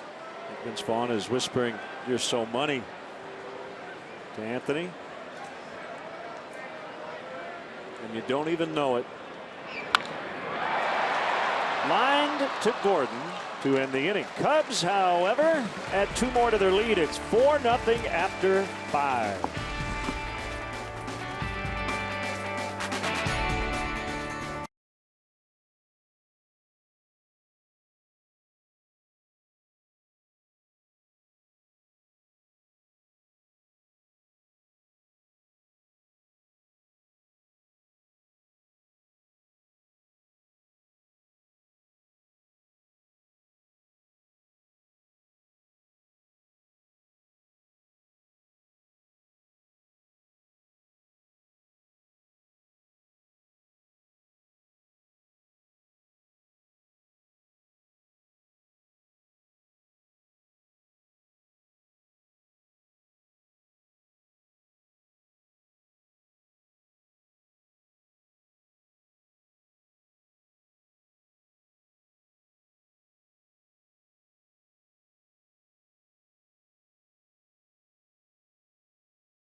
Game summary. Boy, imagine that. Kyle Hendricks pitching shutout ball at this ballpark. It's become a trend. RBI single, 2 RBI single for Russell in the first. The Cubs have had all kinds of chances, finally starting to cash in, but they've left 10 on base. Miami just has not had many opportunities against Kyle Hendricks. Start something special with a great deal on a Honda. Now at your Honda dealer. Hendricks back to work, and a backdoor curve is off the outside against Christian Yelich.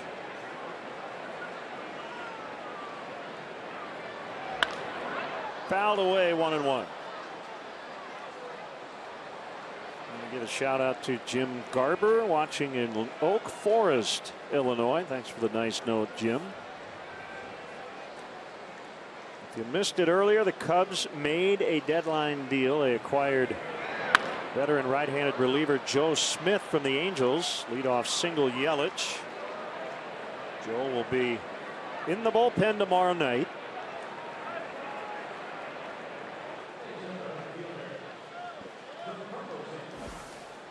Meet Joe Smith. Some DL time this year. A lot of changes in the Cubs bullpen here lately. Justin Grimm sent down to AAA Iowa to make room for Brian Mattis, who started last night. Mattis DFA'd today as Spencer Patton returned to the big league club. Cubs will have to make another move tomorrow to accommodate Smith's arrival.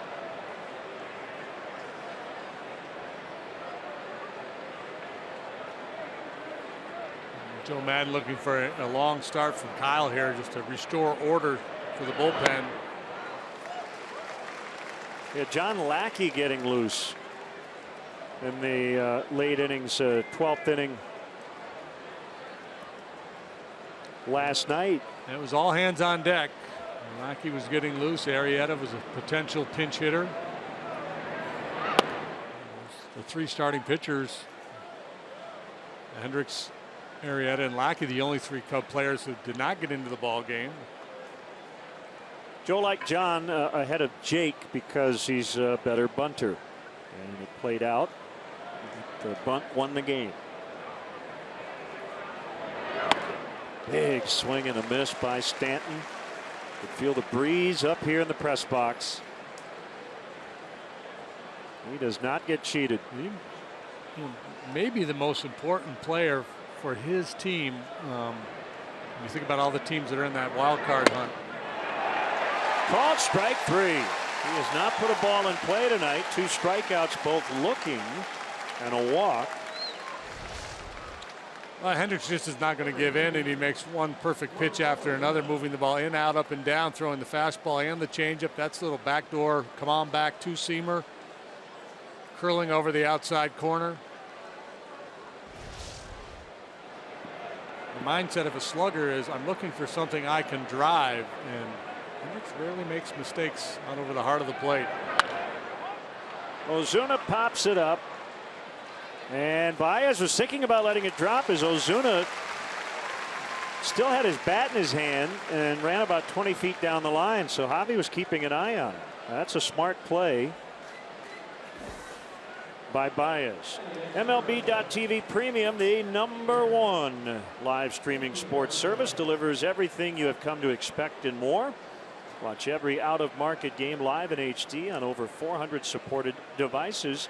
Includes a free subscription to At-Bat Premium, the #1 app for live baseball. Blackout and other restrictions apply.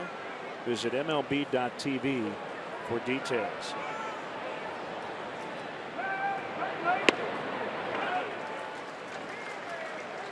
I think Ozuna saw Baez surveying the scene and ran just a little bit harder to make sure Baez caught it.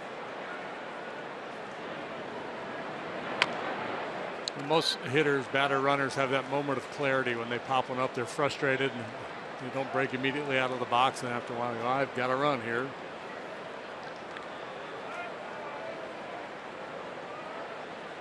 Shout out to Matthew Reyes watching tonight, rooting on the Cubs. Muto into the hole at short. Russell, the one-hop throw, safe at first. You mentioned it, he can run. And he just picked up an infield single.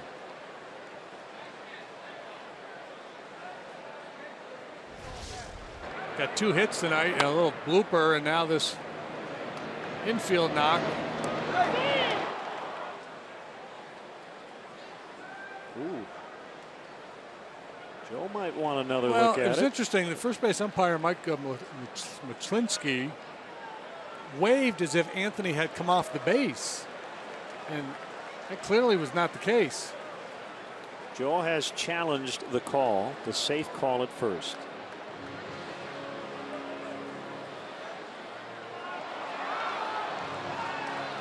I think he's going to be out. I think Anthony's on the base. I agree with you, which scares me because we've been, or I have been wrong so often. Yeah, the Cubs outfielders are running in. They're convinced that he's out and the inning is over.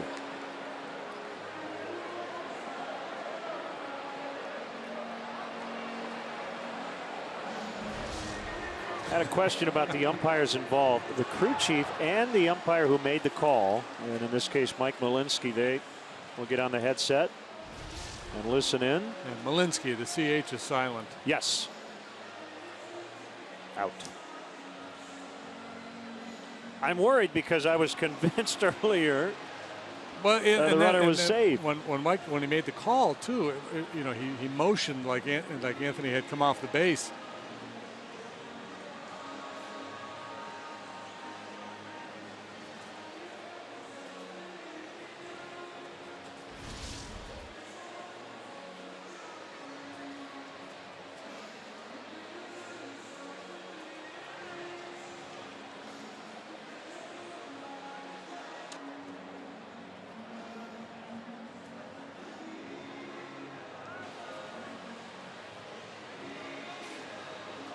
And again, it seems like this should not take very long, and we will get our answer. He's out.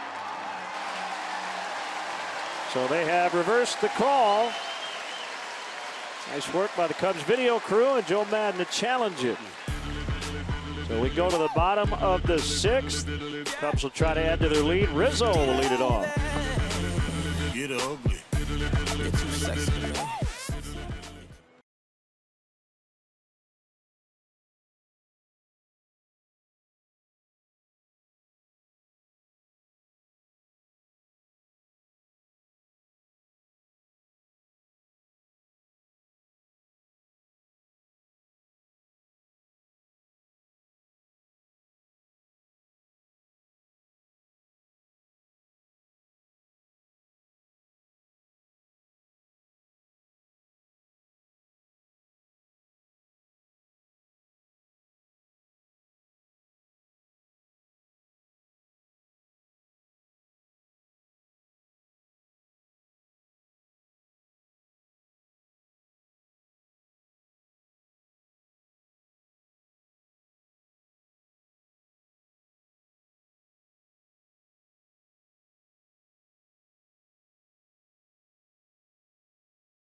Budweiser not backing down since 1876. This Bud's for you.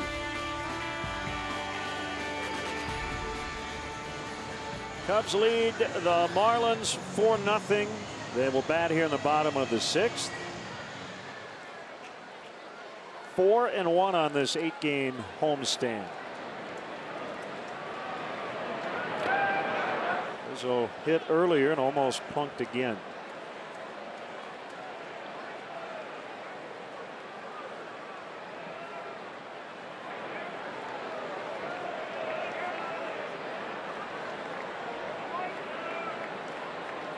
You could say it's way too early to talk about this. Rizzo in the air to deep right. Stanton's back in the well area, and he can't catch it. Rizzo on his way to second. He will try for 3. And he will make it. It's a triple.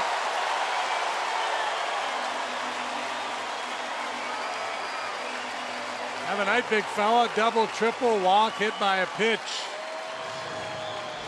4 trips, 4 reaches, deep into the well. A very difficult play for a right fielder to make. And Stanton does not make the play. Good effort. Anthony a little choppy making the turn at second base. You might claim that was a more difficult play than the Wood play, but as you saw, Stanton didn't look totally comfortable. Messing with that wall. Left center. Yelich will make the catch. Rizzo will tag. He will score. Baez will get an RBI on a sacrifice fly. 5-0. Yeah, we talk about the importance of cashing in leadoff doubles. Certainly, man on third, nobody out, a run you feel like you should score a very high percentage of the time. Myers wastes no time delivering that run. And as an aside, how about the throw Stanton made, though? That was impressive. Watch him.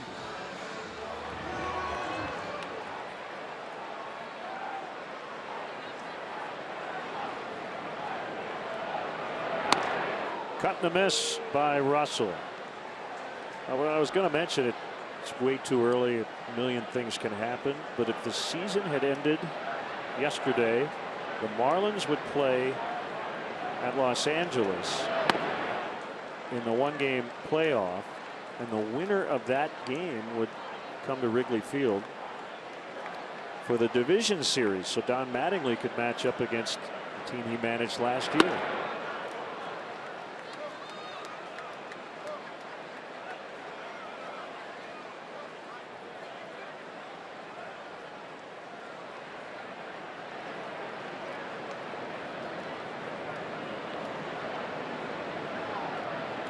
Here's the 1-2. Swing and a miss. He struck him out on 96.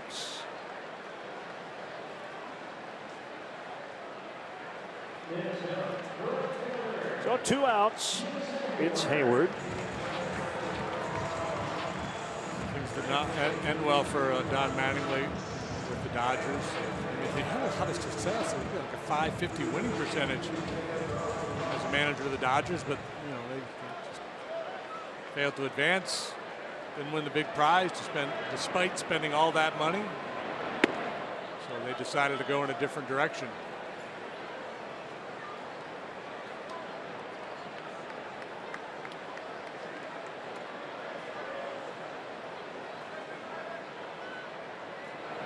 Here's my question, Jim Deshaies. Does Travis Wood make this play? This was not an easy play by any stretch. I'm not digging on Stanton at all. But you see, he's just a few feet from the wall. I think guys get a little touchy because of the basket hanging over. You've got the vines, you've got the bricks. Pulled into right. And Hayward on his way to second as Stanton tried to smother it. Second hit for Hayward tonight. Should be a double. McGowan giving up some solid contact here. Rizzo triple, now the Hayward double. Gets those hips cleared and drops the head on that low fastball. Great effort here by Stanton trying to corral this one. If he gets it cleanly, comes up throwing, maybe with his arm he has a shot at Hayward. Primary focus there was making sure the ball doesn't get to the wall and yield another triple. Yeah, and the other part of that makes that play tougher is because of the cutout. The well he had to deal with. Yes would have been a good answer too. I was leading you. If Travis Wood would have caught that behind his back. Barehanded. 5-0 Cubs.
Van Camp.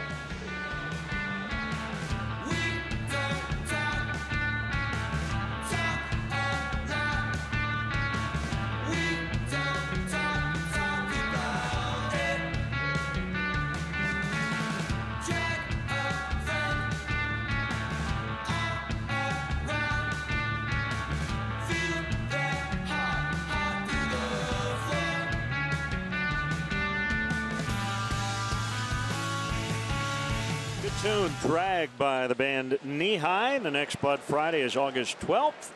They will give away Cubs fedoras.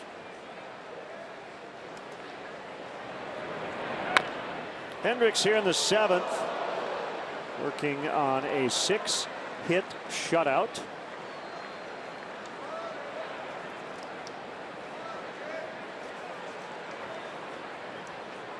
Two strikes on Dietrich. 1 for 2 with a double. Thrown out at third, trying to stretch it into a triple.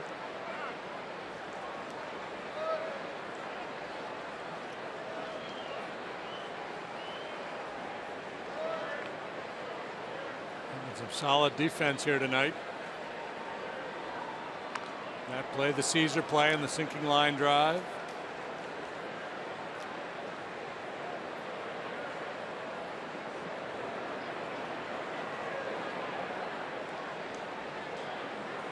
On Chris Johnson, a pinch hitter leading off the 5th.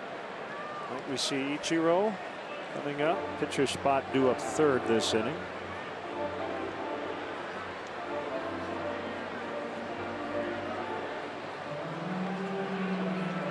Nefi Ogando up in the Marlins bullpen. I guess it just depends if Donnie wants to use them now or save him for a potential meaningful situation later. Swing and a miss, strike 3. Dietrich still rubbing his eyes. 5th strikeout for Hendricks. He's very compliant. You tell him where to throw the ball and he throws it there.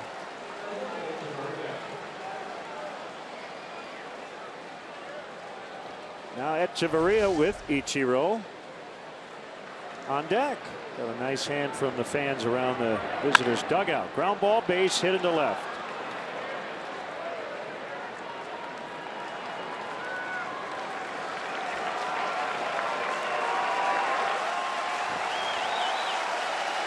Ladies and gentlemen, pinch hitting for the Marlins, number 51, Ichiro Suzuki.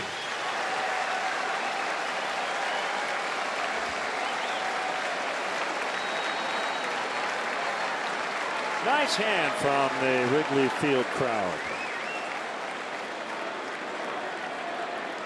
2,998 major league hits. Ball 1.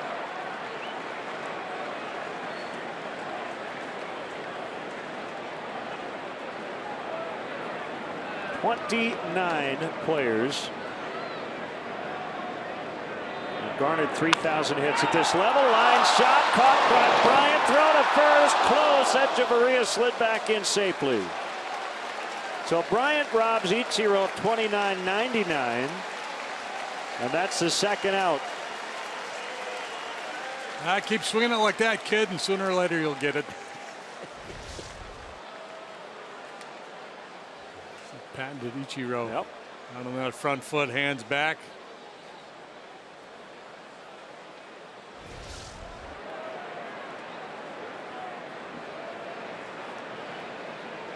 We're going to take a look. Joe will challenge the safe call at first.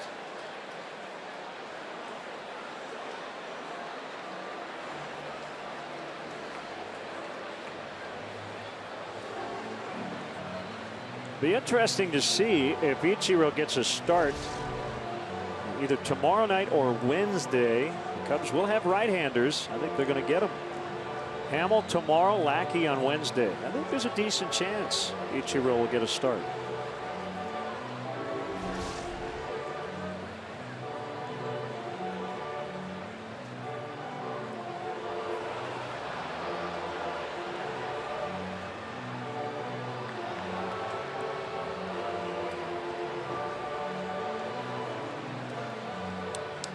Yeah, maybe the day game. If somebody arrests. With the day game coming Wednesday, maybe the night before. If out is the call here, it'd be 7 shutout innings for Kyle. He just does not give up runs in this ballpark. His last 3 home starts, he has pitched, well, not scoreless ball, but he has not allowed an earned run in his last 3 starts here. He did allow 1 run to the Reds back on July 4th, but it was unearned. Looking for his career best 10th win. 3rd in the majors in ERA overall going in. Kyle Hendricks, what a year he's put together. He's got some help from his defense tonight.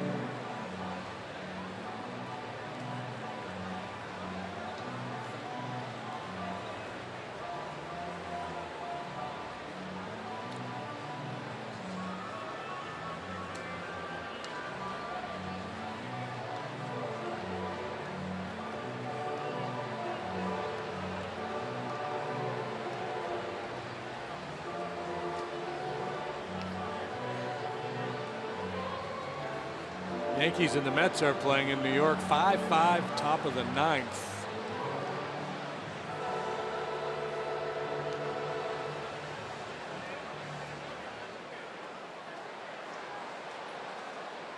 Royals shut out the Rays 3-0.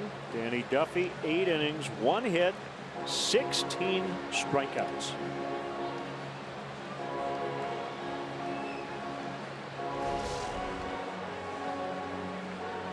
Petty had it right. I'm thinking we've spent close to 10 minutes. These 3 replays, not counting the waiting to see if the manager was going waiting to challenge. To decide whether they're going to challenge, and then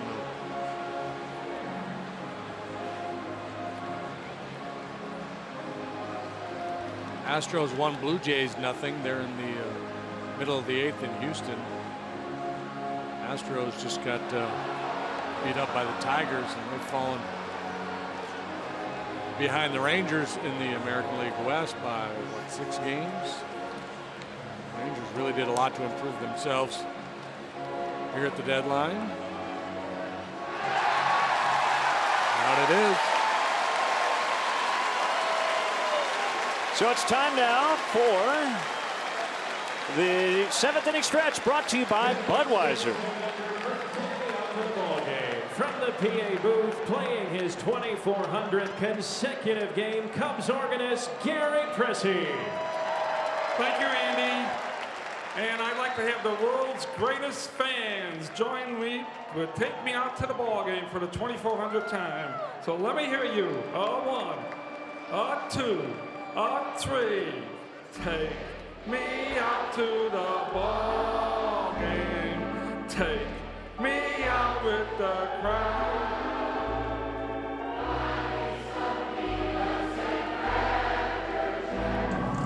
I don't care if I ever get back for its food.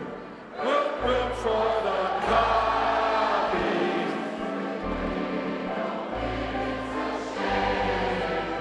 For it's 1, 2,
1-0 as we head to the bottom of the 7th.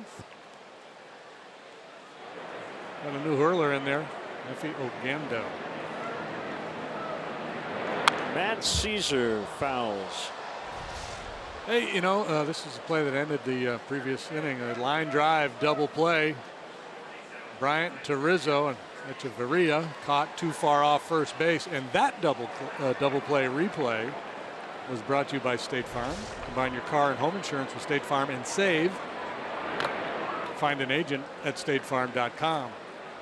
Kudos to Gary Pressey, who has played that song, as he mentioned, 2,400 consecutive times. And you think about all the different guest conductors since Harry passed away.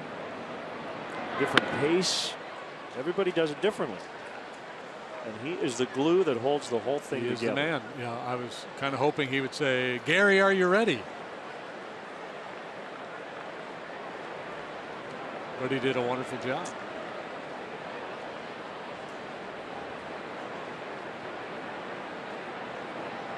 One, two.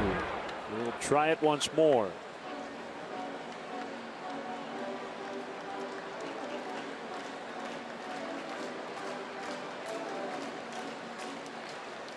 Ogando, 27 years of age. This is his 4th appearance with the Marlins. Pitched in 4 ball games with the Phillies last year. Prior to that, all minor league stuff with the Phils and the Red Sox organization.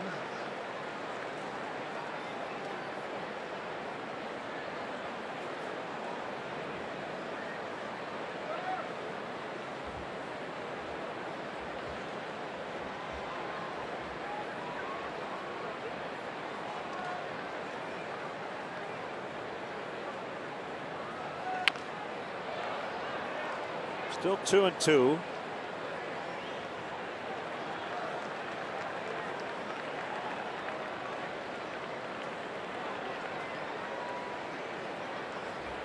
You were on it early. Joe needed a long start from Hendricks, and having a 5-0 lead. I mean, just what the doctor ordered for the bullpen. It's pretty worn out. Matt held 3-2.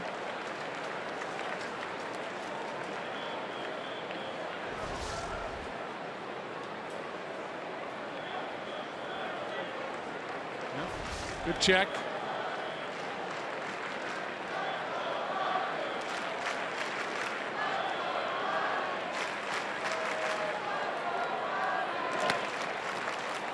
Late on 95 for a strikeout.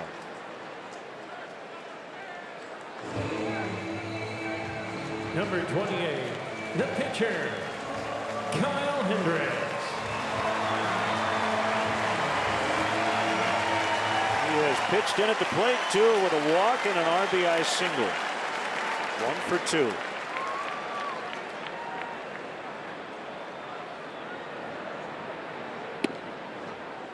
Fastball misses outside.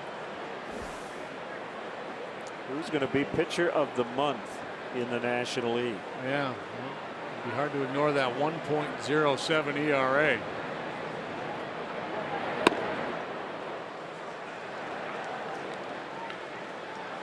Cubs pitchers have already claimed that award a couple of times this year. Arrieta and Lester.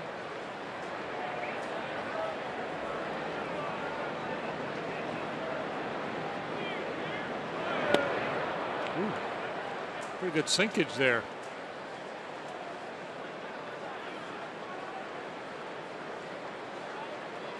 So I believe, right, it was Arrieta August and September of last year, and then April. I believe so, yes. And then May was not a Cub. June was Lester. July could be Hendricks. That could be 5 out of 6 months. Back to last August. Cubs starting pitchers, the NL pitcher of the month. Stanton will get there.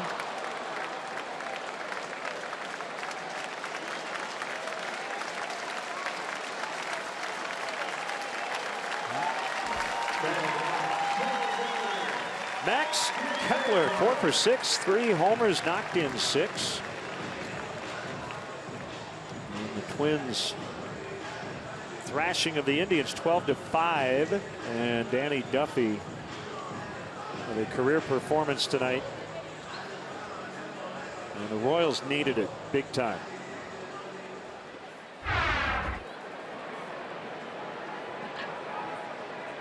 Zach Greinke had the previous club record, 15 strikeouts. Larry Gura never struck out 16. Come on. Mark Littell, Dennis Leonard.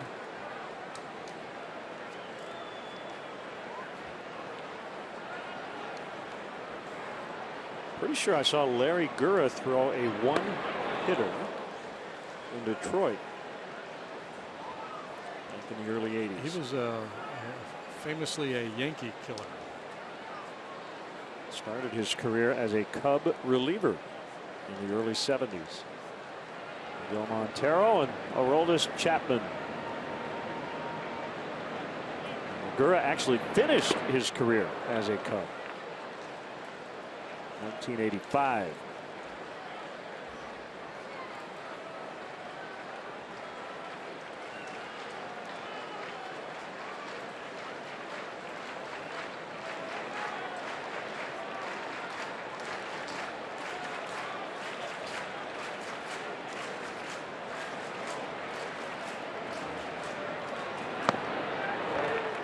Two.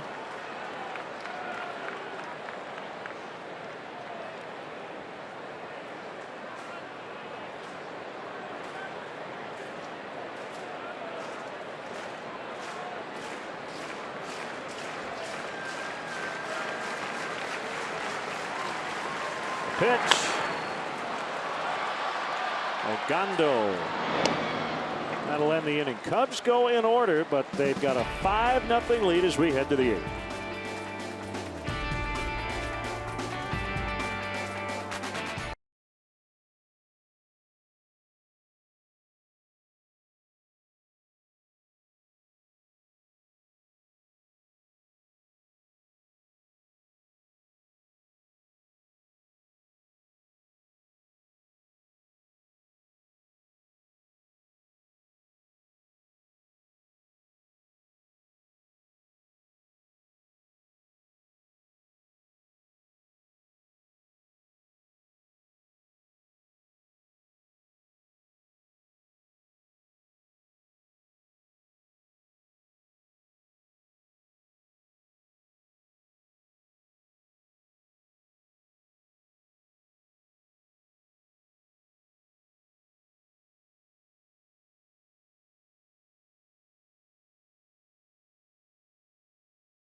Velocities.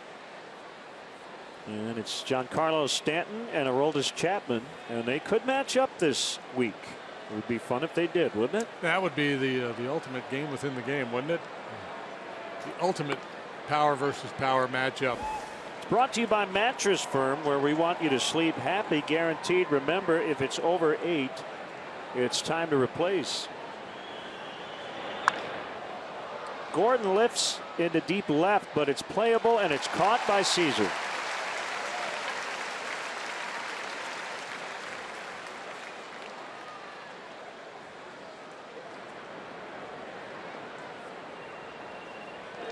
So I looked up the game I watched.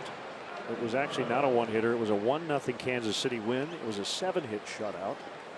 1982. Larry Gura. I think they scored the run in the 9th. That's why I had one on my mind. Pitch number 99 for Hendricks, and it's a strike on Prado. Well, he's into bonus time now, working in the 8th.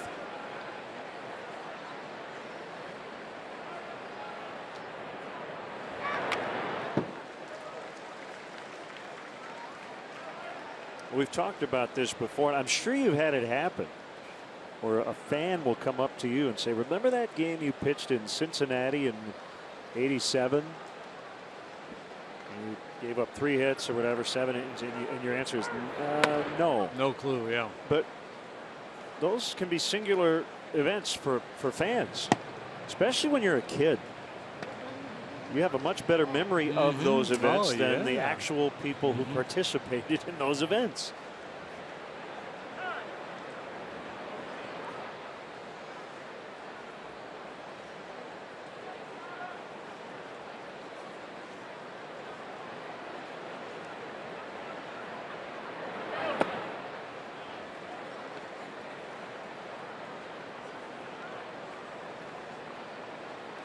Two and two.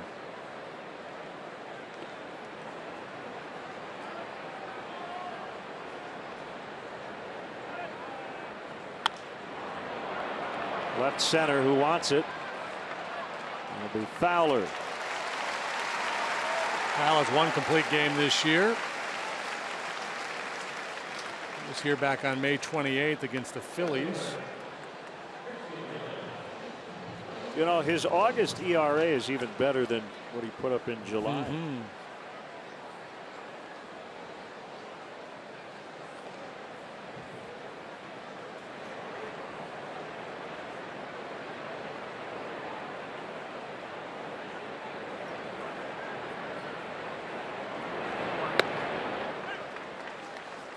Curve strike to Yelich.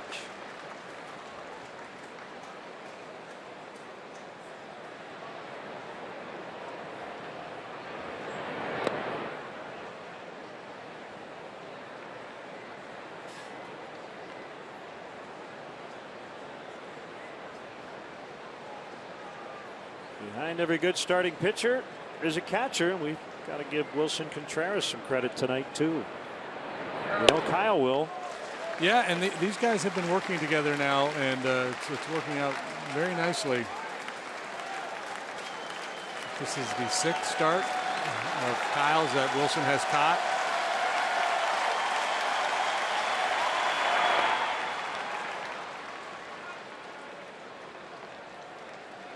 And I think a lot of it is because Kyle is such a smart pitcher, knows what he's doing out there. He doesn't need to be guided through a ball game.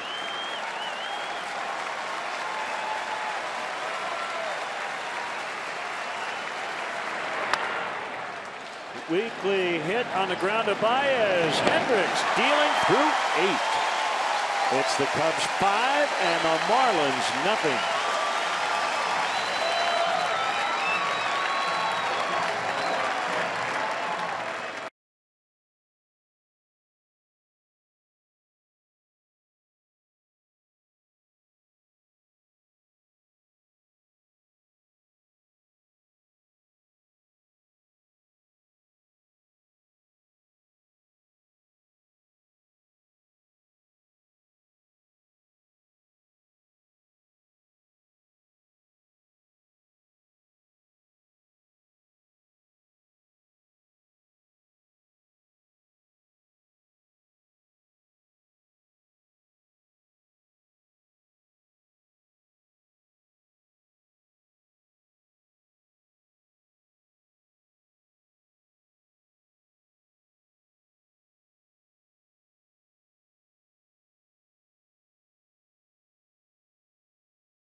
JD's iPod.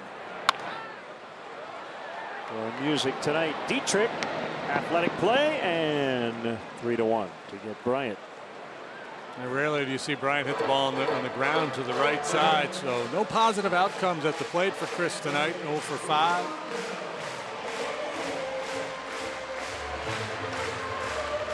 Miguel Rojas, a new third baseman.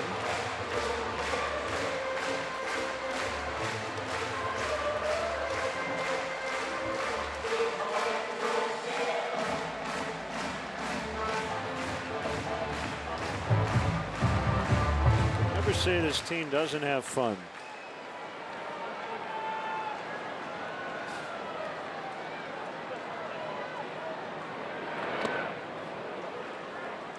Double walk, hit by pitch, triple, 2 runs. I'm trying to pitch him in all night long.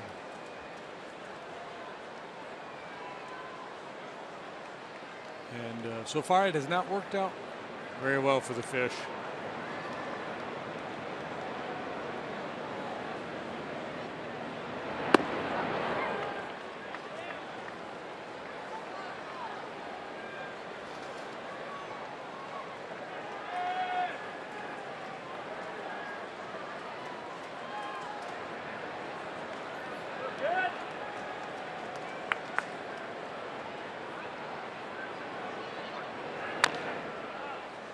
Fouled at the plate. It's 2-1.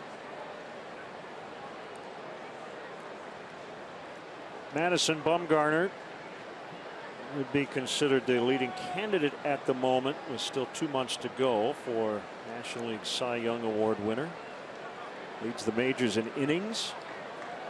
Leads second in ERA at 2.09. Another hit for Rizzo. His third of the night.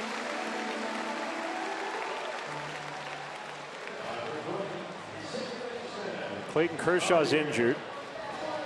Kyle Hendricks' ERA down to 2.24. He has had an elite season. And he's on a staff with Jake Arrieta and John Lester, John Lackey, all these guys with experience. And most people would consider better stuff. Yeah, he doesn't have the big resume. Does not have the big fastball. A whole lot of know-how. He's got great command, great movement. There's a breakdown on his last 4 in this ballpark. So, as we often say, I'm not a betting man, but Kyle Hendricks at Wrigley's a pretty good play. Look out. Oh, man, the bat broke into several pieces on that foul ball. Ball in one way, to pieces of the bat went the other direction, and I hope everybody's all right. Well, you see the action moving in off the barrel in toward the hands.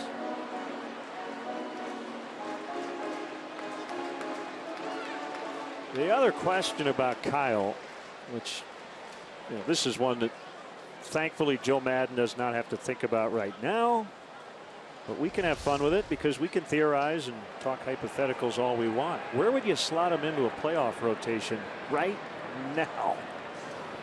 Because he went into the season as the Cubs' number 5 starter.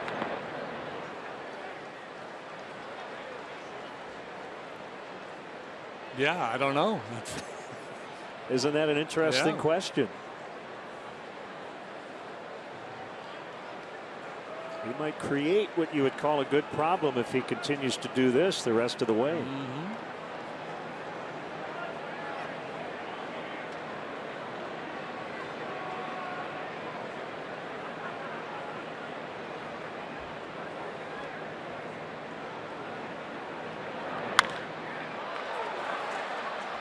Gordon makes the catch.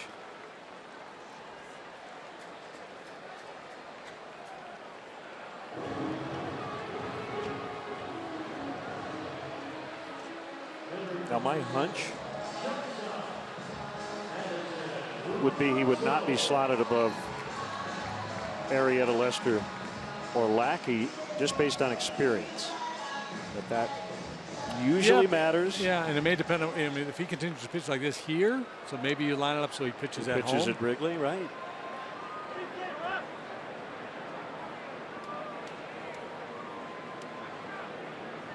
Well, conversation for several weeks down the road, hopefully.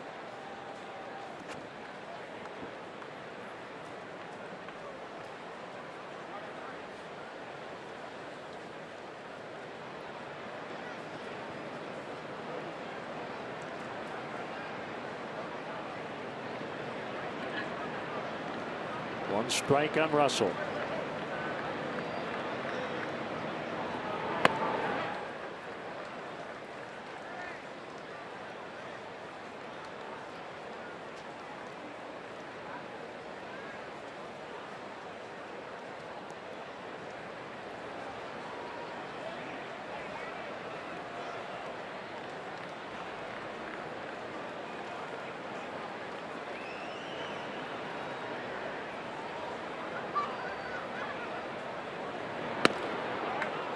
Work inside Gondo does. A two-seam fastball. According to 538.com, the Cubs have a 97% chance of making the playoffs, an 88% chance of winning the division, and a 16% chance of winning the World Series.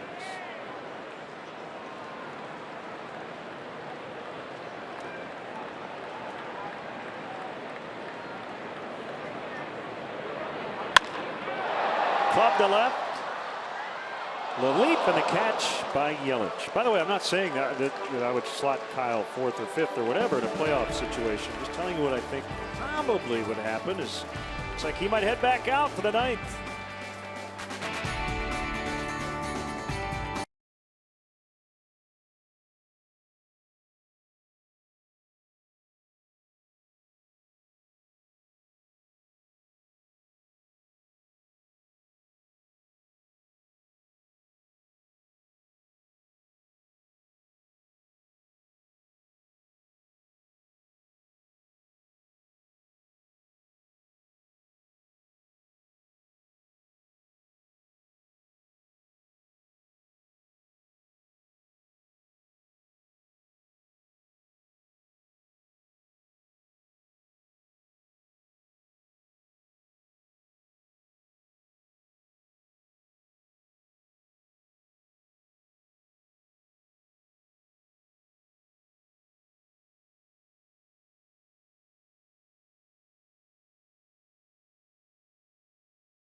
Five 0 and Kyle Hendricks back to work in the 9th.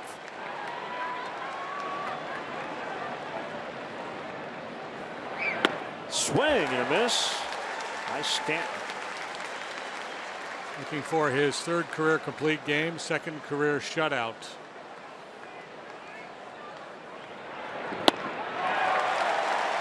Stanton twisted up in knots here tonight. Walked him once, struck him out the other 2 times looking.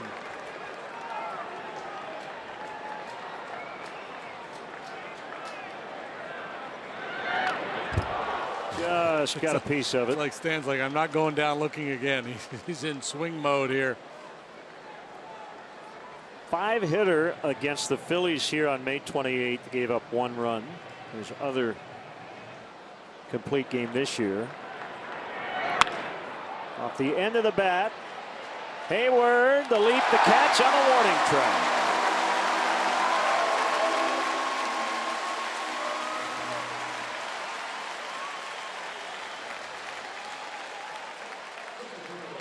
Our Bona player of the game, Kyle Hendricks. Wrap your hands around the official Italian beef of the Chicago Cubs at one of the 19 Bona locations. So far, he has driven in more than he has given up. That's usually a good sign for a pitcher. Curve strike, Ozuna. A little help from his friends defensively, especially through the middle innings, but sterling performance for Hendricks here tonight.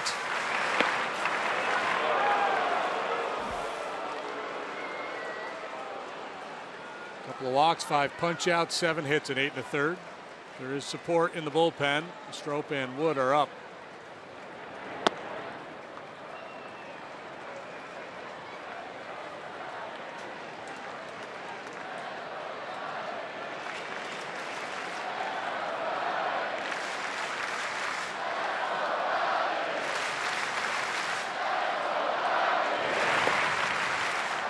Cubs needed him to go long tonight, and he can afford to go long. Off day coming Thursday. We'll give an extra day's rest prior to his next start.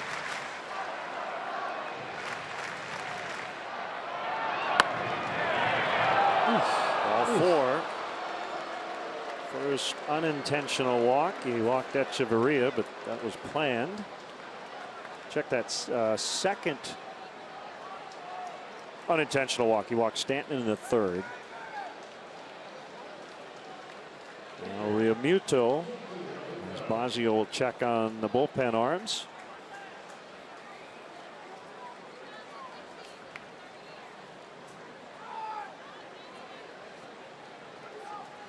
Double plays in order here, so you've got Rizzo playing off the bag.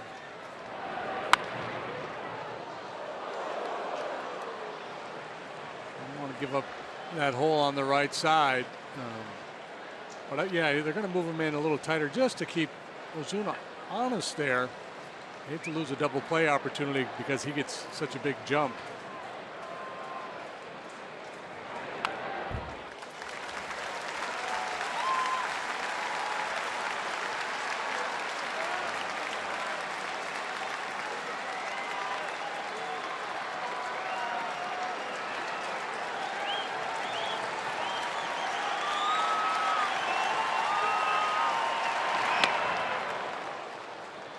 One and 2.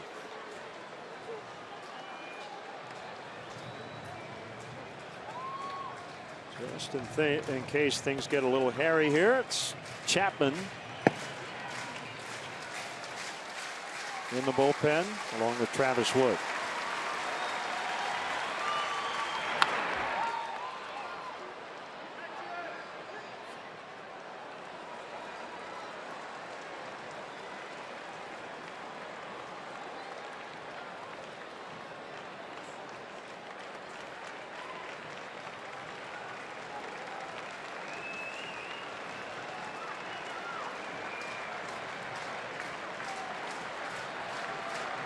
Nothing, 9th inning. Here's a 1-2.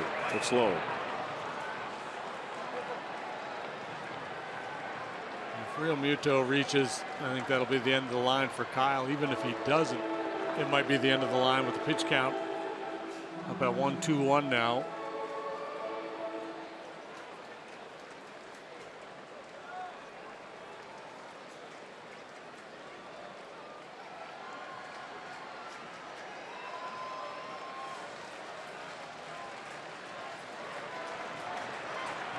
For that ground ball to short. And he gets it. Good call, partner. Game over. Cubs win. Kyle Hendricks completes the shutout.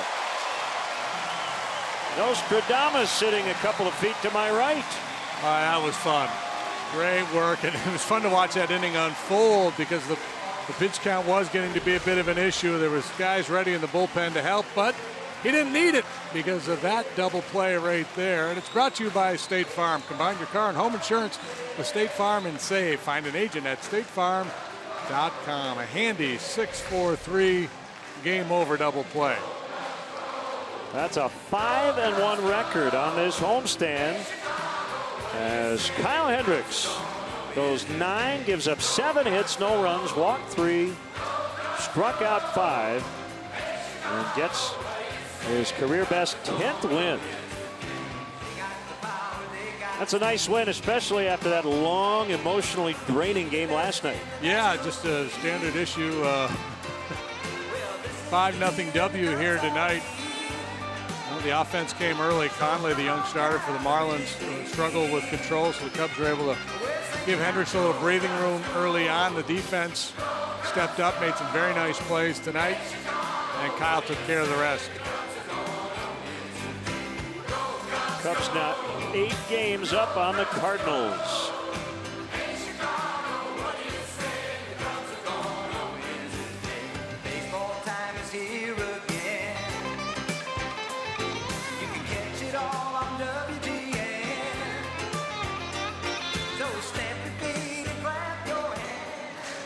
Kyle Hendricks is with us from the field. Kyle, congratulations. You want to talk your hitting or your pitching? I mean, I'd rather talk hitting. You know that Go answer ahead. already. That was a good night for you. I finally got the head out on one, you know. Surprised a couple people there. Do you like Joe's thing? He lets you guys swing the bat until you get deep in the count on those bunt plays. Absolutely, yeah. He told me to go up there, just look at the sign, see what's happening. I was kind of expecting that bunt, but he didn't give it to me the first two pitches, so took the first one. Thought I'd take a hack at the second one. Just worked out. Yeah. Kyle, we know you're an Ivy Leaguer, and we know you're a really smart guy. I'm guessing when you were in school on your report card, you got high marks for being cooperative, too. I mean, Joe needed innings from you tonight. You step up and go the distance. Was that, you know, in your mind at all as you took the mound tonight? It was a little in the back of my mind, you know. It's happened a few times earlier in the year. You can't go out there and make it a different situation than it is, though. So you're aware that, you know, that the bullpen was stretched out a little bit last night. I'm going to go out there and try and do everything I can, but still, you got to pitch the same game. You got to make good pitches, and just worked out like that today. You and Wilson seem to be really clicking. Yeah, we were on the same page all night. That was definitely the best night we've had at all my starts with him. So that was probably what made it most fun. I wasn't even shaken off by the second half of the game. I mean, I was just following his lead. He had a great feel back there tonight. I want to ask you about last night. Did you go home early last night? I was here. I mean, that's why I felt like I had to play all night, because I felt left out of last night. I think it was only me, Jake, and Lack. Yeah, I needed to get some work in. Did you even get your spikes on last night? Was there ever a chance that you might enter that game? The spikes were on. I don't know if there was a chance, but spikes were on. You know, I was probably the last guy. Didn't Joe's ear and tell him, you know, I could play a little outfield too? Yeah, I can pinch run. I could pinch hit, whatever he needs out of me. Yeah. Congratulations, Kyle. Great work Great tonight. stuff, Kyle, man. Thank you. Thank you, guys. That's Kyle Hendricks. He grabbed his 10th win among the major league leaders in earned run average, a 7-hit shutout. We'll be back.